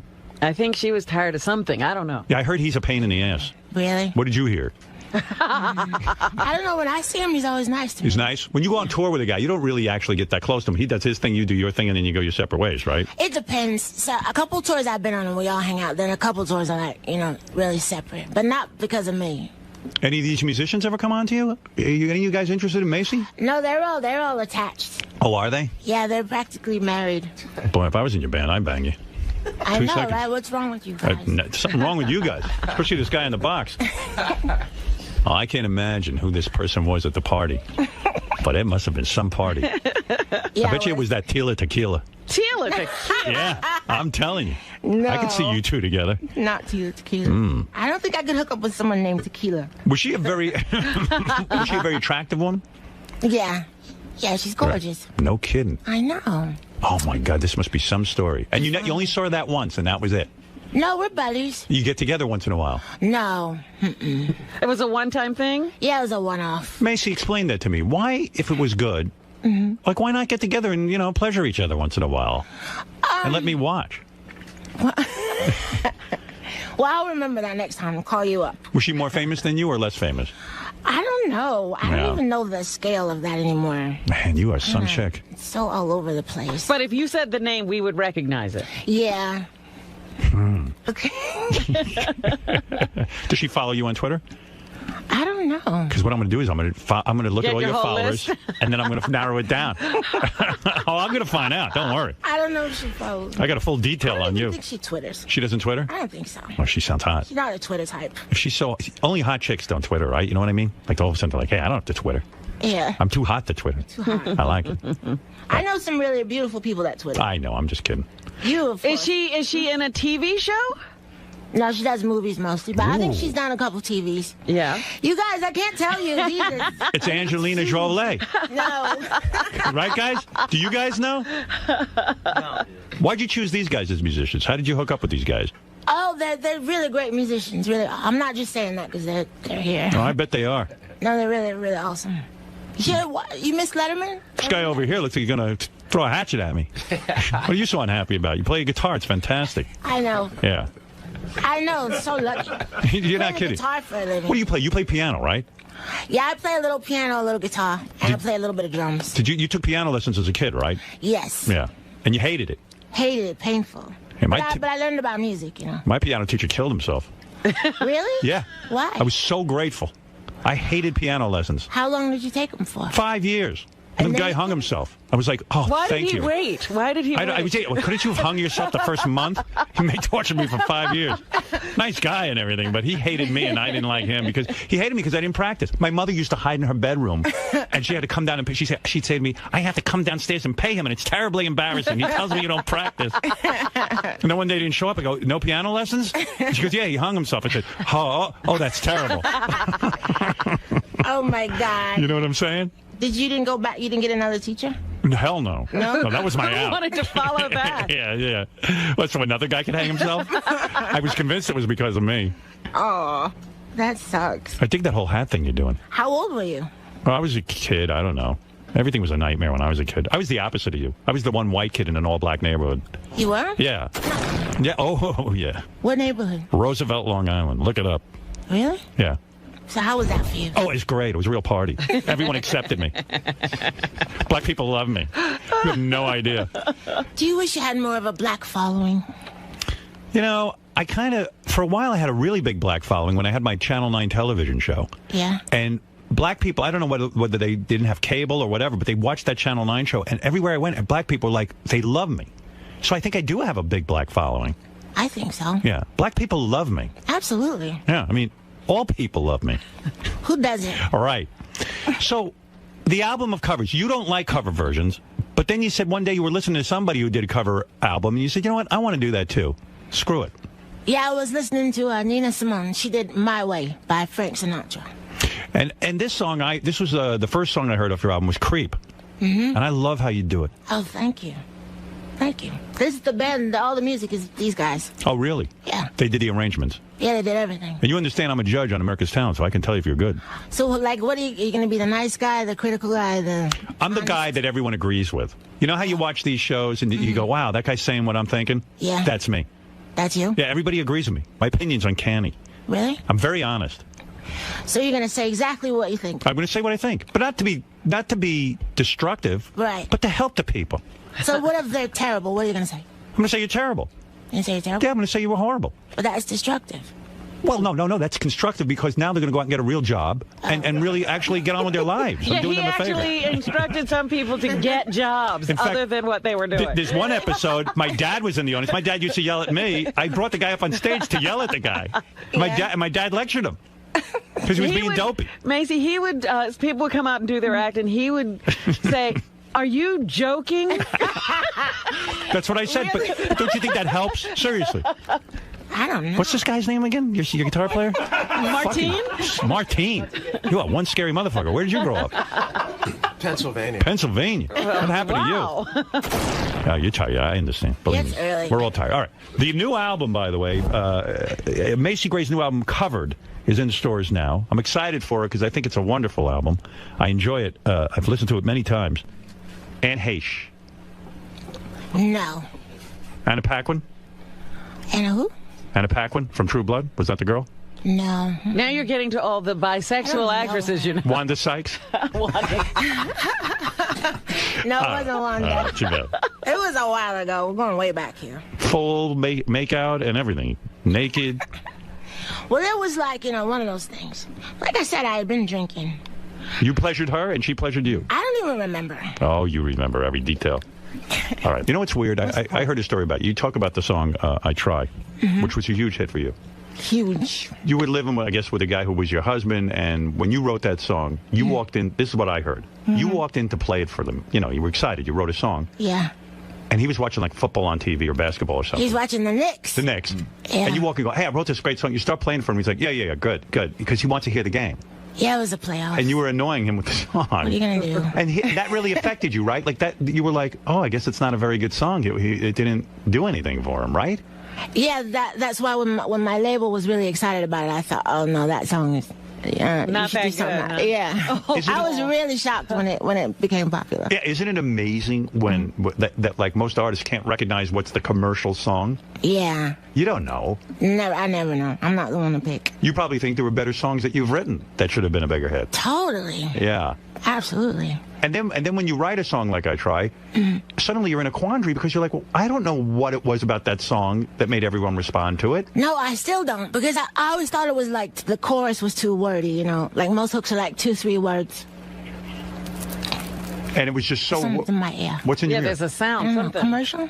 I don't know. Oh, something's playing there. It went away. No, so I didn't think it was a very good hook. So I really didn't. Like, when they put it out, I thought it was a big mistake, you know. Right, yeah. And then it goes... Where were you when you realized it was a big hit? Were you listening on the radio somewhere? No, I was in the UK. We were touring, and so I had no idea. And then my manager called me, and he said, your song is #1. Wow. And I said, oh, what does that mean? And he said, yeah, when do I get paid? I know. He said, they play your song more than anybody else's. And I said, oh, that's cool, you know. But then when I came to New York with my kids. Yeah. And my son, we landed, and it was cold here, and he didn't have a coat, so we went to the Gap. And I got mobbed at the Gap. Wow. That's when I knew that people knew who I was. That fame is crazy, right? You went from being anonymous to famous, and it's like, whoa, one song. I know. We had this. I just bought this really fly fur coat, you know, and I was walking down the street with my little boy, and people were staring at me, and I thought, oh, my coat must be, my coat must be awesome. Like, I thought they were checking out my coat. I must look really good in this coat. Oh, I know. It was a beautiful coat. So. Was that the best feeling of your life? The idea that everyone knew your song? Yeah, that was cool, because I wasn't expecting it, you know. Right. Like, now you put a song out, and it's different, you know, because it's supposed to do all this stuff, so. Right. When you put out subsequent albums, and they weren't as big because you don't have that big hit, does that destroy you personally? I mean, did you get affected by that to the point that it made it hard for you to be an artist? Only because people made such a big deal of it. You know, I do a lot better in other parts of the world, so I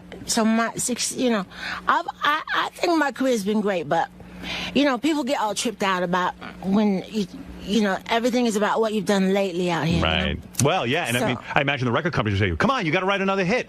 Yeah, they're all, you know, they get all freaked out, but I think we did good, you know. Yeah, sure. Yeah, I mean, I think sometimes I get too affected by everybody else's opinion. Yeah, you do, because they get so freaked out about stuff you would have never thought about, you know? Right. Like, if they had never brought it up, I wouldn't have never thought about comparing the two. Don't you think you would have been more liberated as an artist on your subsequent albums if you didn't have to worry about equaling the success of a hit song? I mean, that could just screw with your head.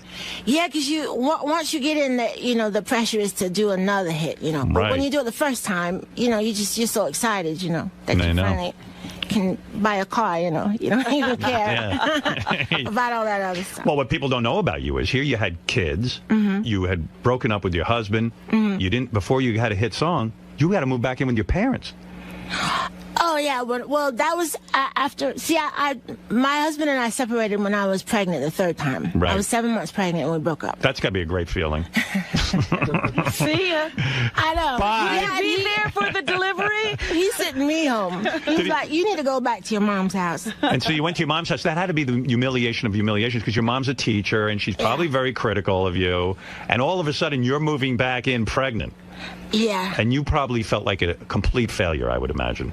Yeah, it wasn't a great time. I actually told my mom I wanted to go back to school and maybe be a teacher or something. Right. I was going to go back to Kent State. Oh, God. So, but then right after I had Happy, I got offered a record deal. So right. That's cool. So it's a weird career. I mean... Yeah, it is. You know, all of a sudden you get lucky and you get a hit song and you don't even know why. You know, you just don't even get it. I know, I still don't. Yeah. It's pretty crazy. Yeah. Well, what can I tell you? I can't figure it out. When she decided to do the covers, how did she, what made you choose Creep and the other songs on the album? They got some good songs on there. Eurythmics, Radiohead, of course, you know. Yeah, we did Metallica. We have, who else? Yeah, that's a good, I like that cover, too. Yeah, yes. Yeah. Nothing Else Matters, I think you did? Yeah. Yeah, that was good. That came out great. Yeah. We have a Kanye West song. What else is on there? Do you have to get their permission when you do a cover version? Only if you use parts of it. If you cover the whole song, then you just have to. It's fine. Did you hear from anyone? Did you hear from Metallica and they say, "Hey, you sound pretty good there"? You know. Yeah. The producer, Hal Wilner and Zoo produced the album, and Hal's really close with Metallica, so he said they loved it. Yeah, I would think it's a compliment to an artist when someone of your stature would cover their song. You know, I mean, it's pretty cool. Yeah, it is. Yeah. Well, 𝗫cie, you're a beautiful woman. Oh, thank you.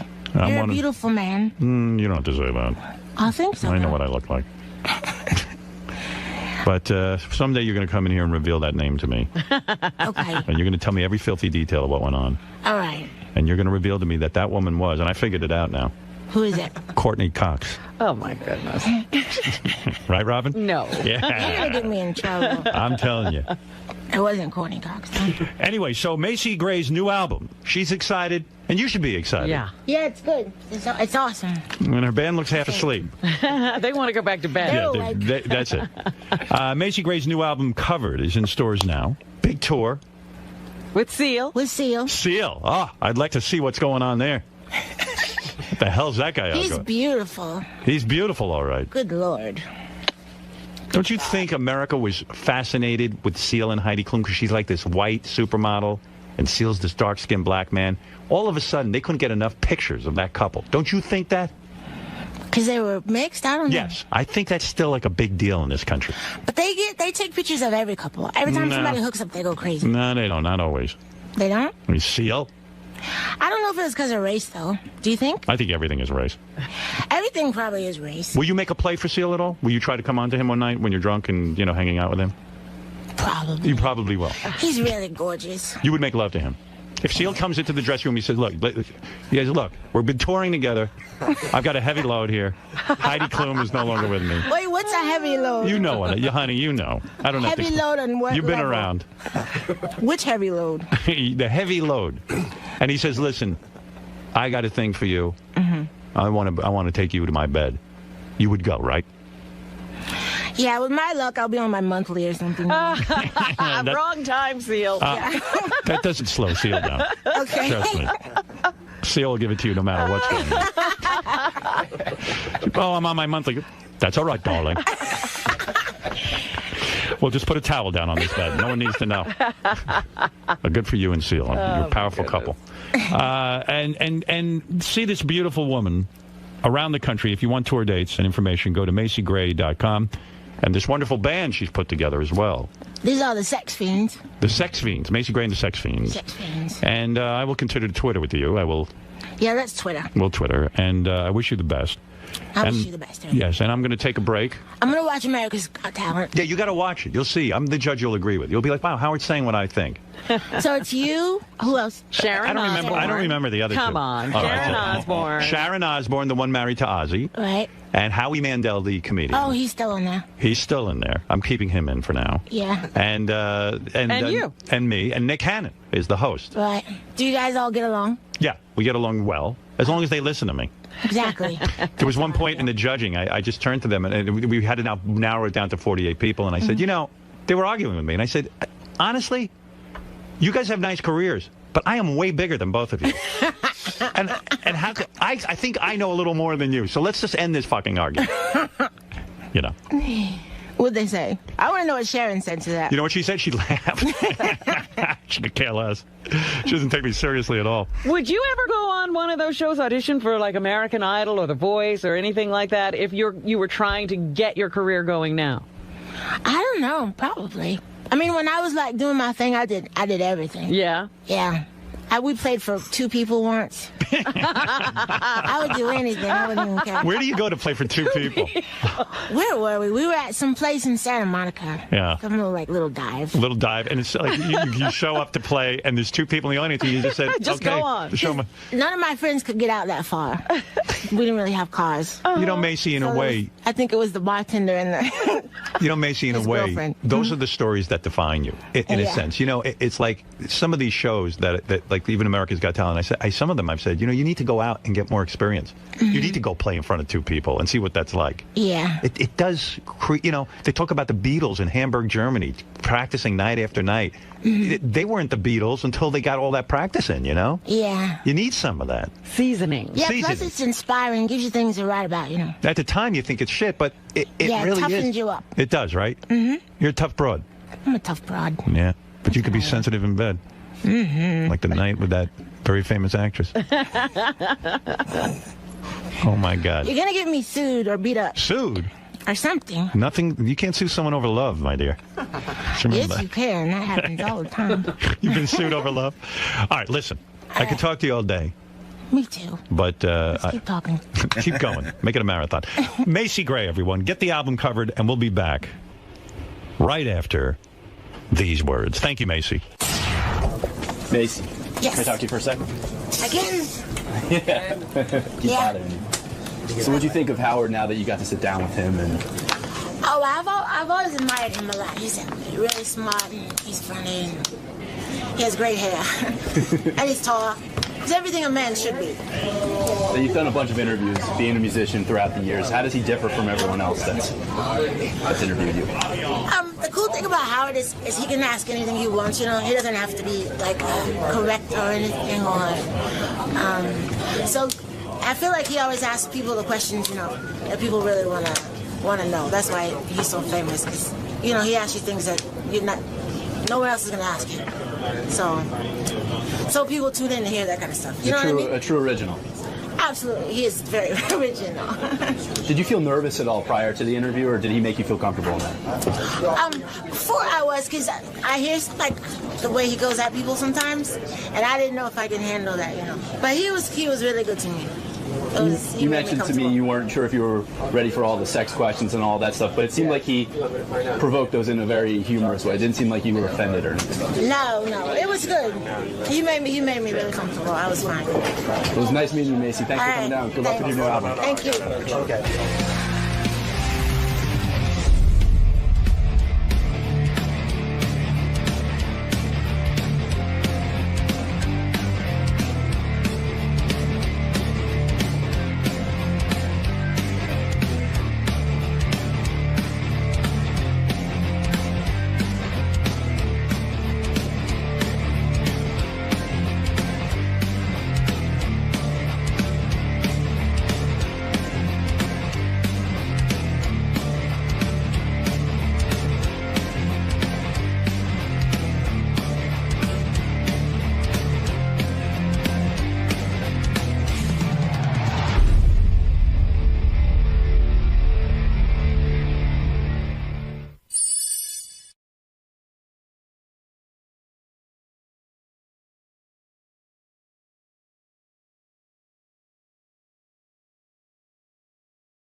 Hello, I'm J.D. Harmeyer, and I'm here to bring you another installment of Arrival Time with J.D.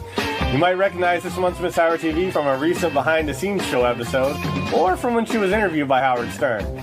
She's a singer, songwriter, and girlfriend of 𝗵𝗫cie 𝗲, but more importantly, she's the current Miss Howard TV for May 2012. Let's take a moment to get to know her a little better. Hi, I'm Elisa Jordana, Miss Howard TV for May 2012, and I'm going to tell you a little bit about me. I'm 27 years old and originally from New Jersey. You might remember me from being on the Stern Show a couple months back, where I performed some of my songs, I discussed my musical career, and talked about my friendship with the beautiful and amazing 𝗵𝗫cie 𝗲. At the time, 𝗵𝗫cie and I were just friends, and to everyone's disappointment, he won me over and we've fallen in love. We are so happy. So now I'm living with 𝗵𝗫cie and things couldn't be going better. We love to goof around, we create music, and we're big animal lovers. So much that we're even thinking of opening up a hotel for dogs. Currently, 𝗵𝗫cie and I are working on an album and hope to have it out pretty soon. The Howard TV cameras actually came with us to the studio the other day and they filmed us recording. Here's some video of us recording our debut album. Hey, Elisa and 𝗵𝗫cie here. We just arrived at Massive Music in New York City and we're ready to record our new single. And we want you guys to come watch us record our song. It's called Haters. I think you're gonna like it. I hope you like it. Come watch us.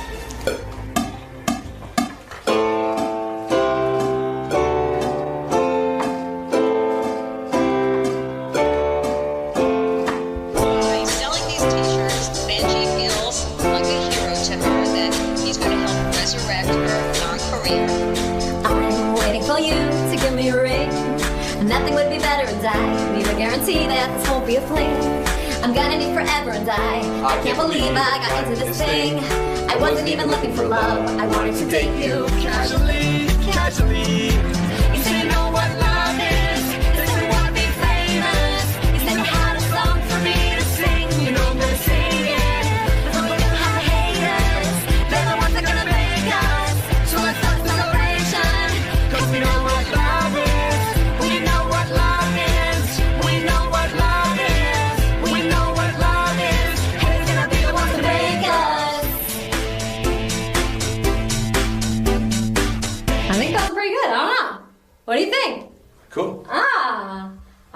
we're done. I think we're done. Are you We're happy? done?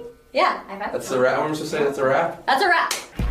So we just got finished recording our second single, Haters. We had a blast recording it, and we can't wait for you guys to hear it. I hope you guys really like it. I think you guys like it. I fucking love it. So I hope you guys love it too.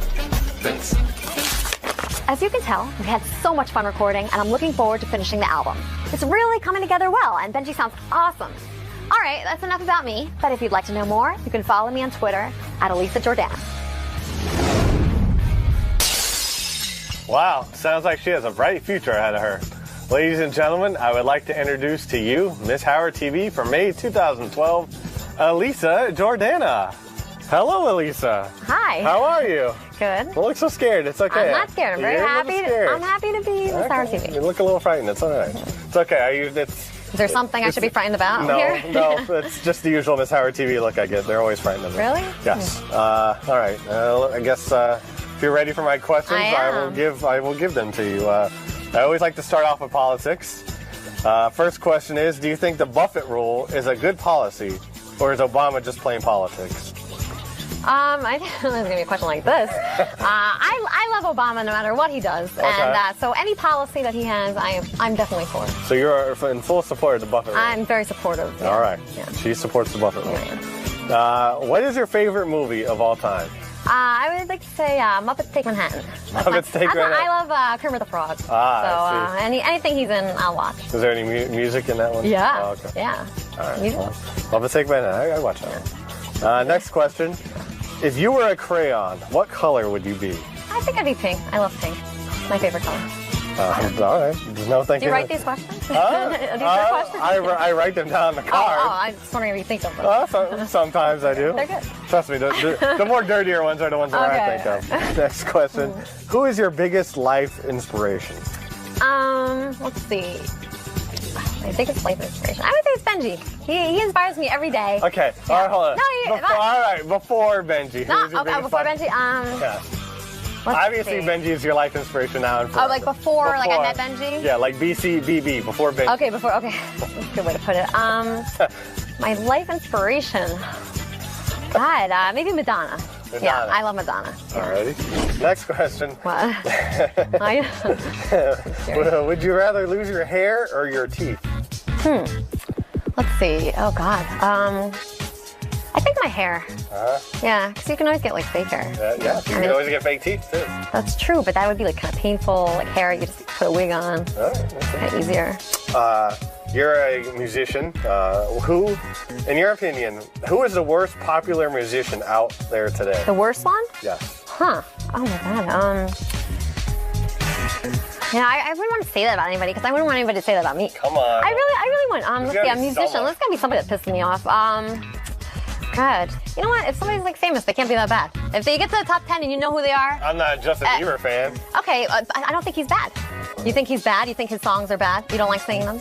No, I don't actually. Really? Yeah. You can't name me like any Justin Bieber songs. You know I can name you Justin Bieber songs. All right, well, I'm obviously it caught your ear enough. I watch TV for Christ's sake. I know, but I mean, if you're on TV, you're singing. People know who you are. You have to. All right, you're copping out the answer. All right, now we're moving on to Benji-related material. Okay.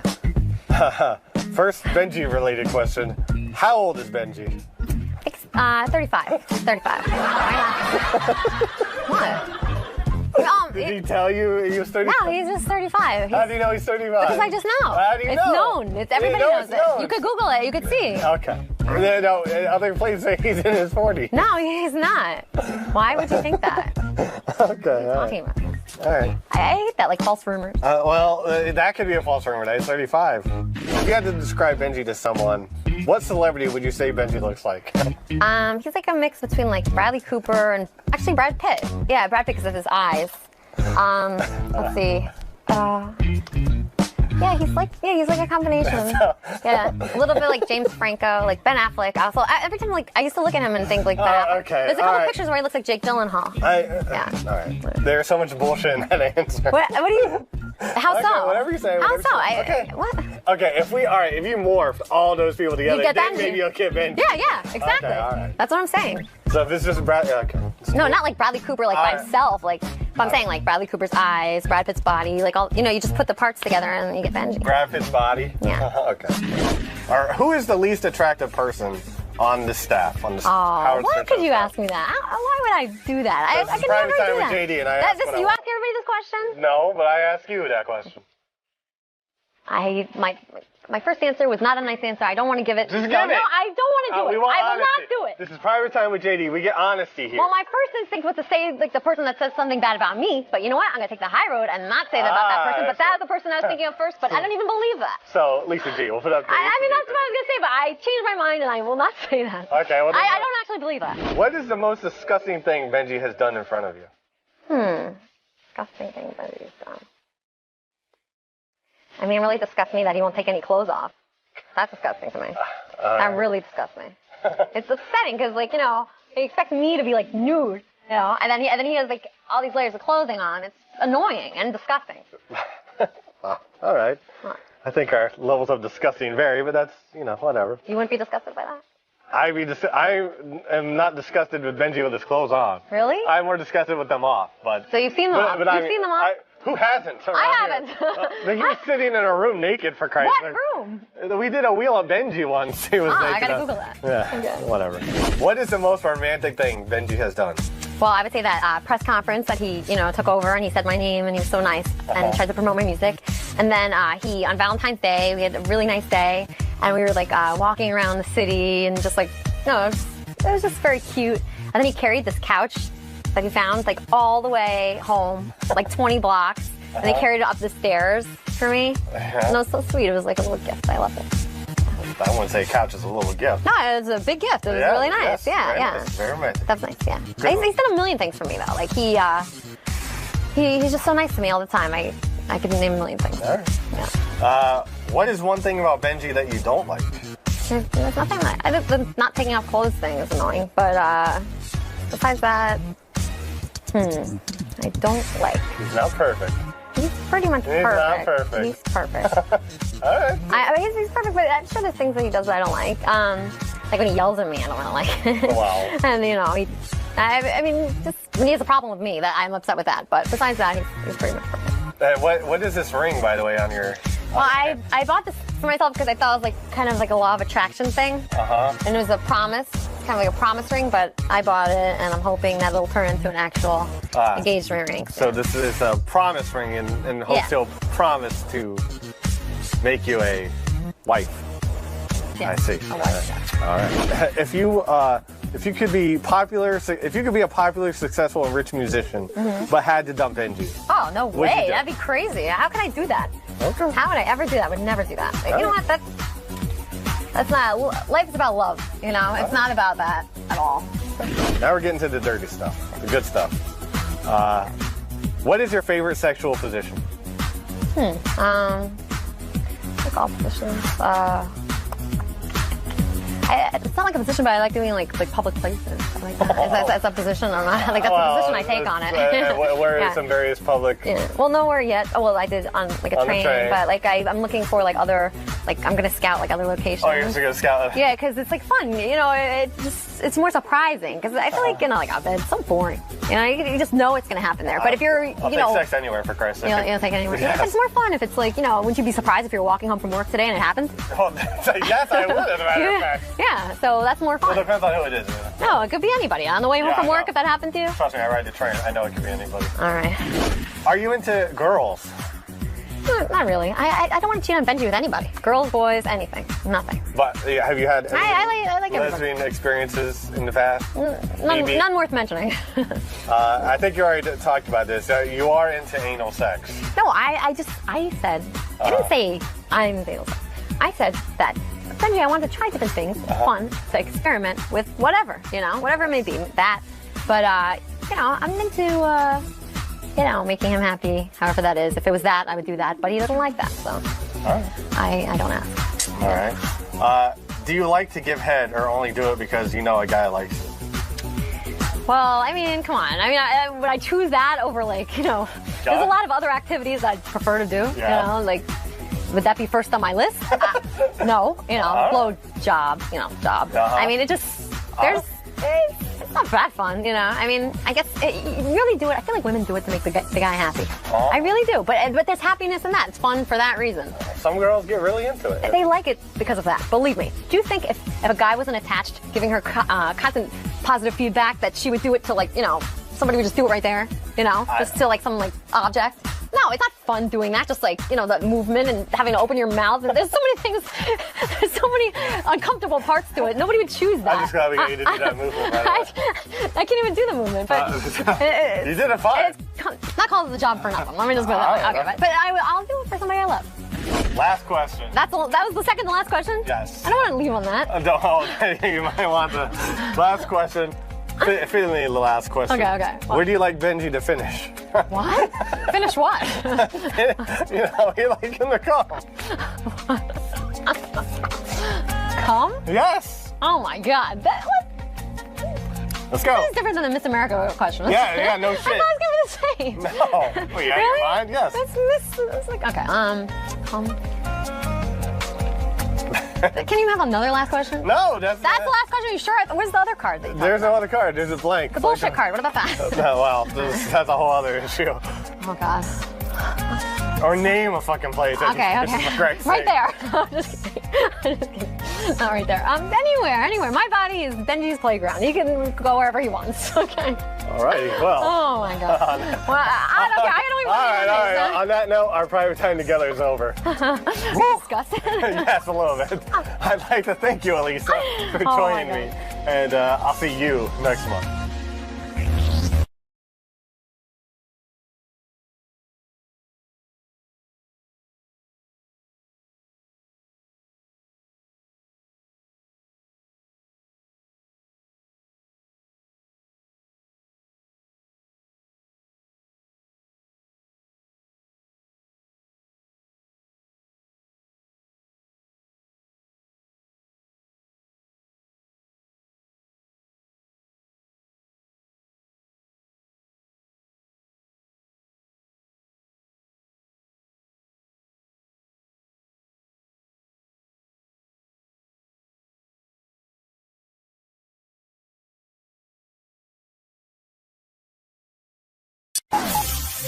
This is the best of the wrap-up show. A recap and behind-the-scenes look with John Hyde and Gary 𝗏𝗏𝗏𝗏.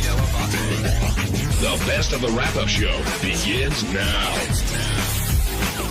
Hey, it's Gary 𝗏𝗏𝗏𝗏. On Monday's wrap-up show, we talked about Robin Quivers has a bit of a medical condition. We're not sure what it is. And we had a discussion about what it would be like if Robin weren't part of the show anymore. Also, we talked about Jimmy Kimmel sitting in for the first 2 hours of the show. All that and more on the wrap-up show. Jason in Ohio, you're on the wrap-up show. Hello? Hey, Jason. If Robin does happen to have something wrong with her, hopefully she doesn't. But if say they do have to go in and remove something, do you think she would do it? Would she do it during the vacation to do that, or do you think she'd do it? If she has to when the show's going on, or I think because I've never ever heard the show without Robin being there.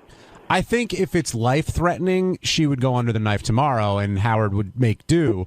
If she can schedule it for a vacation, I'm sure she will. But Howard did say, and he wasn't kidding, he does not want to do the show without Robin. He needs and wants Robin. I mean, he could do the show without everyone if he really wanted to, but ultimately, he wants Robin there. He needs Robin there.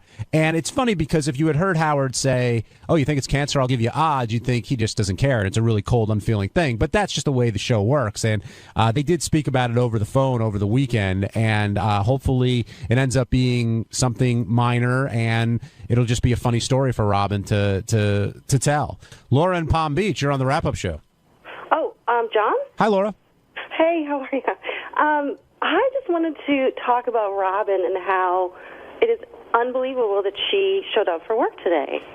Well, she went to a wedding. Was it in Pittsburgh? Yeah. With the catheter and the bag. But yeah, she doesn't miss You know work what I mean? for practically Like, anything.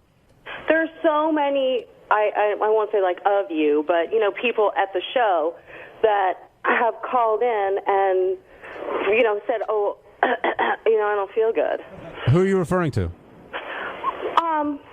Well, I mean, I guess Artie. Well, yeah, but that was a... Yeah, Artie had other issues going on. We realized that Artie wasn't actually, didn't have a cold. Yeah.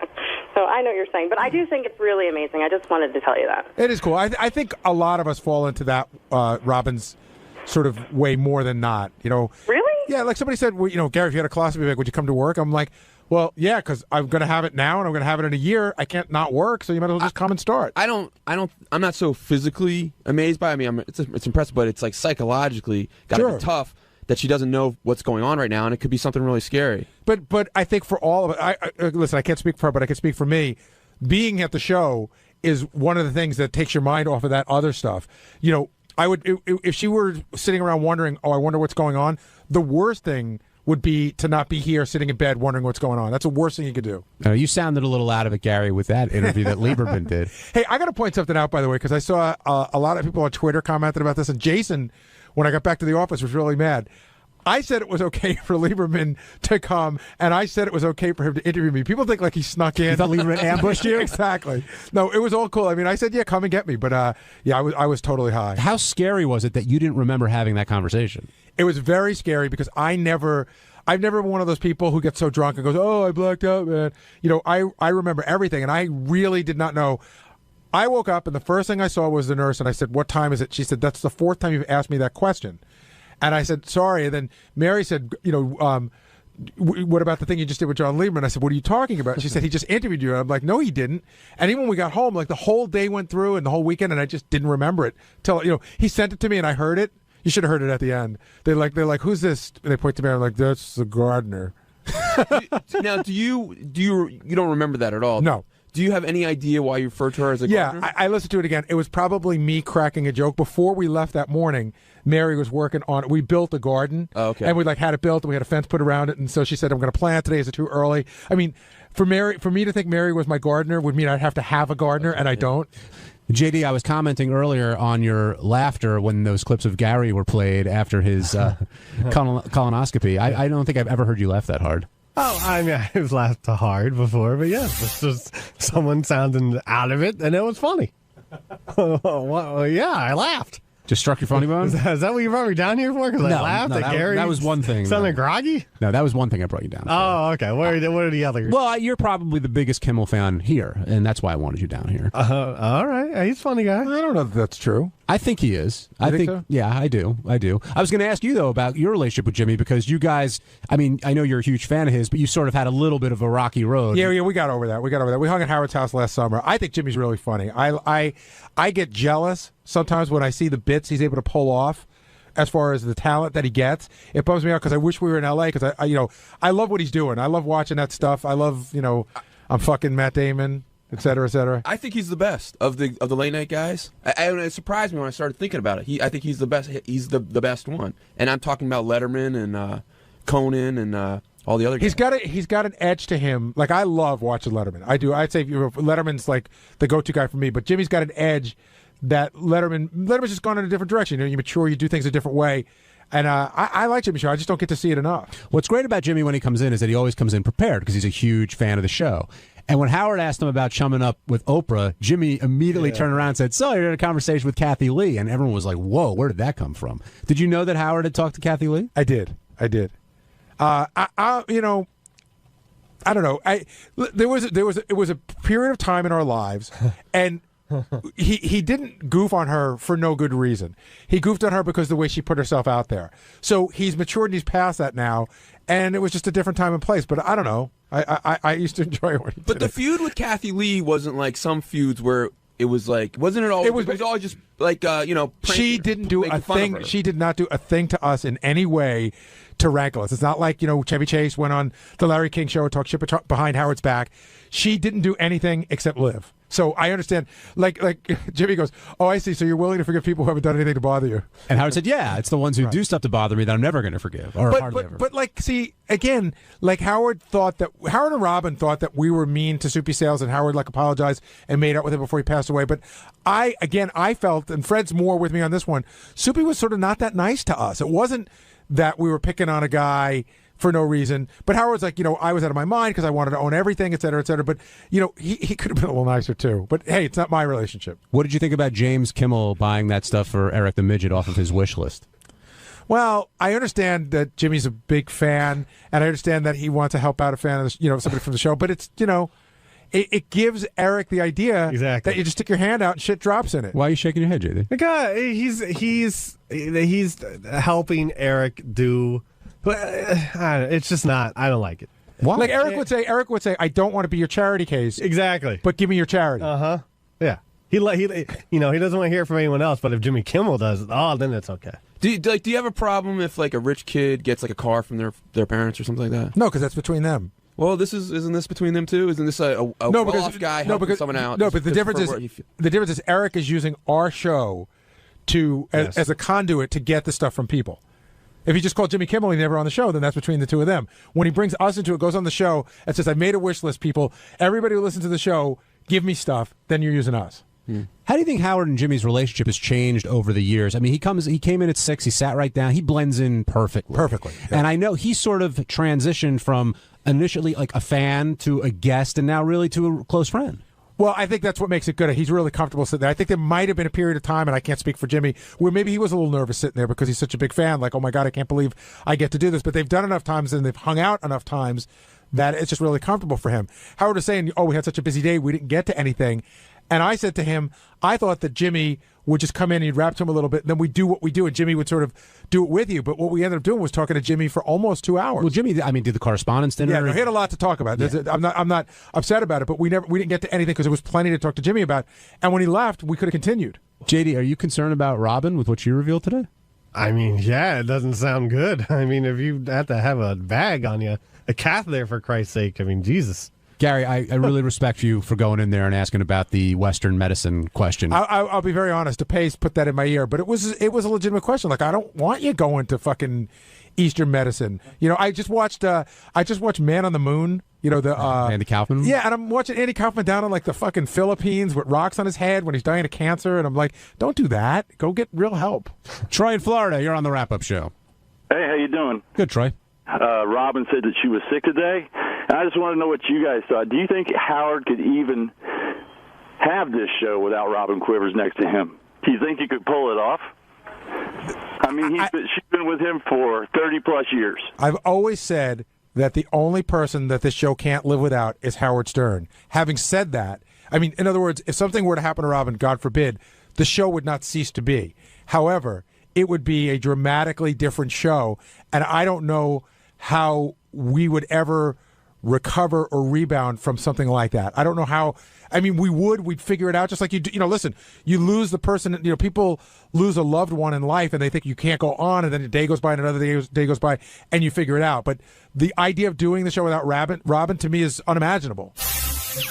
So on Tuesday's wrap-up show, I came in and we talked about why I still had a pretzel in my mouth when I went on air, and because that was a whole big thing. And then later on, Ronnie and his new boyfriend, John Lieberman, decided to fight like, a couple old women in the wrap-up show. So, there you go. Watch it.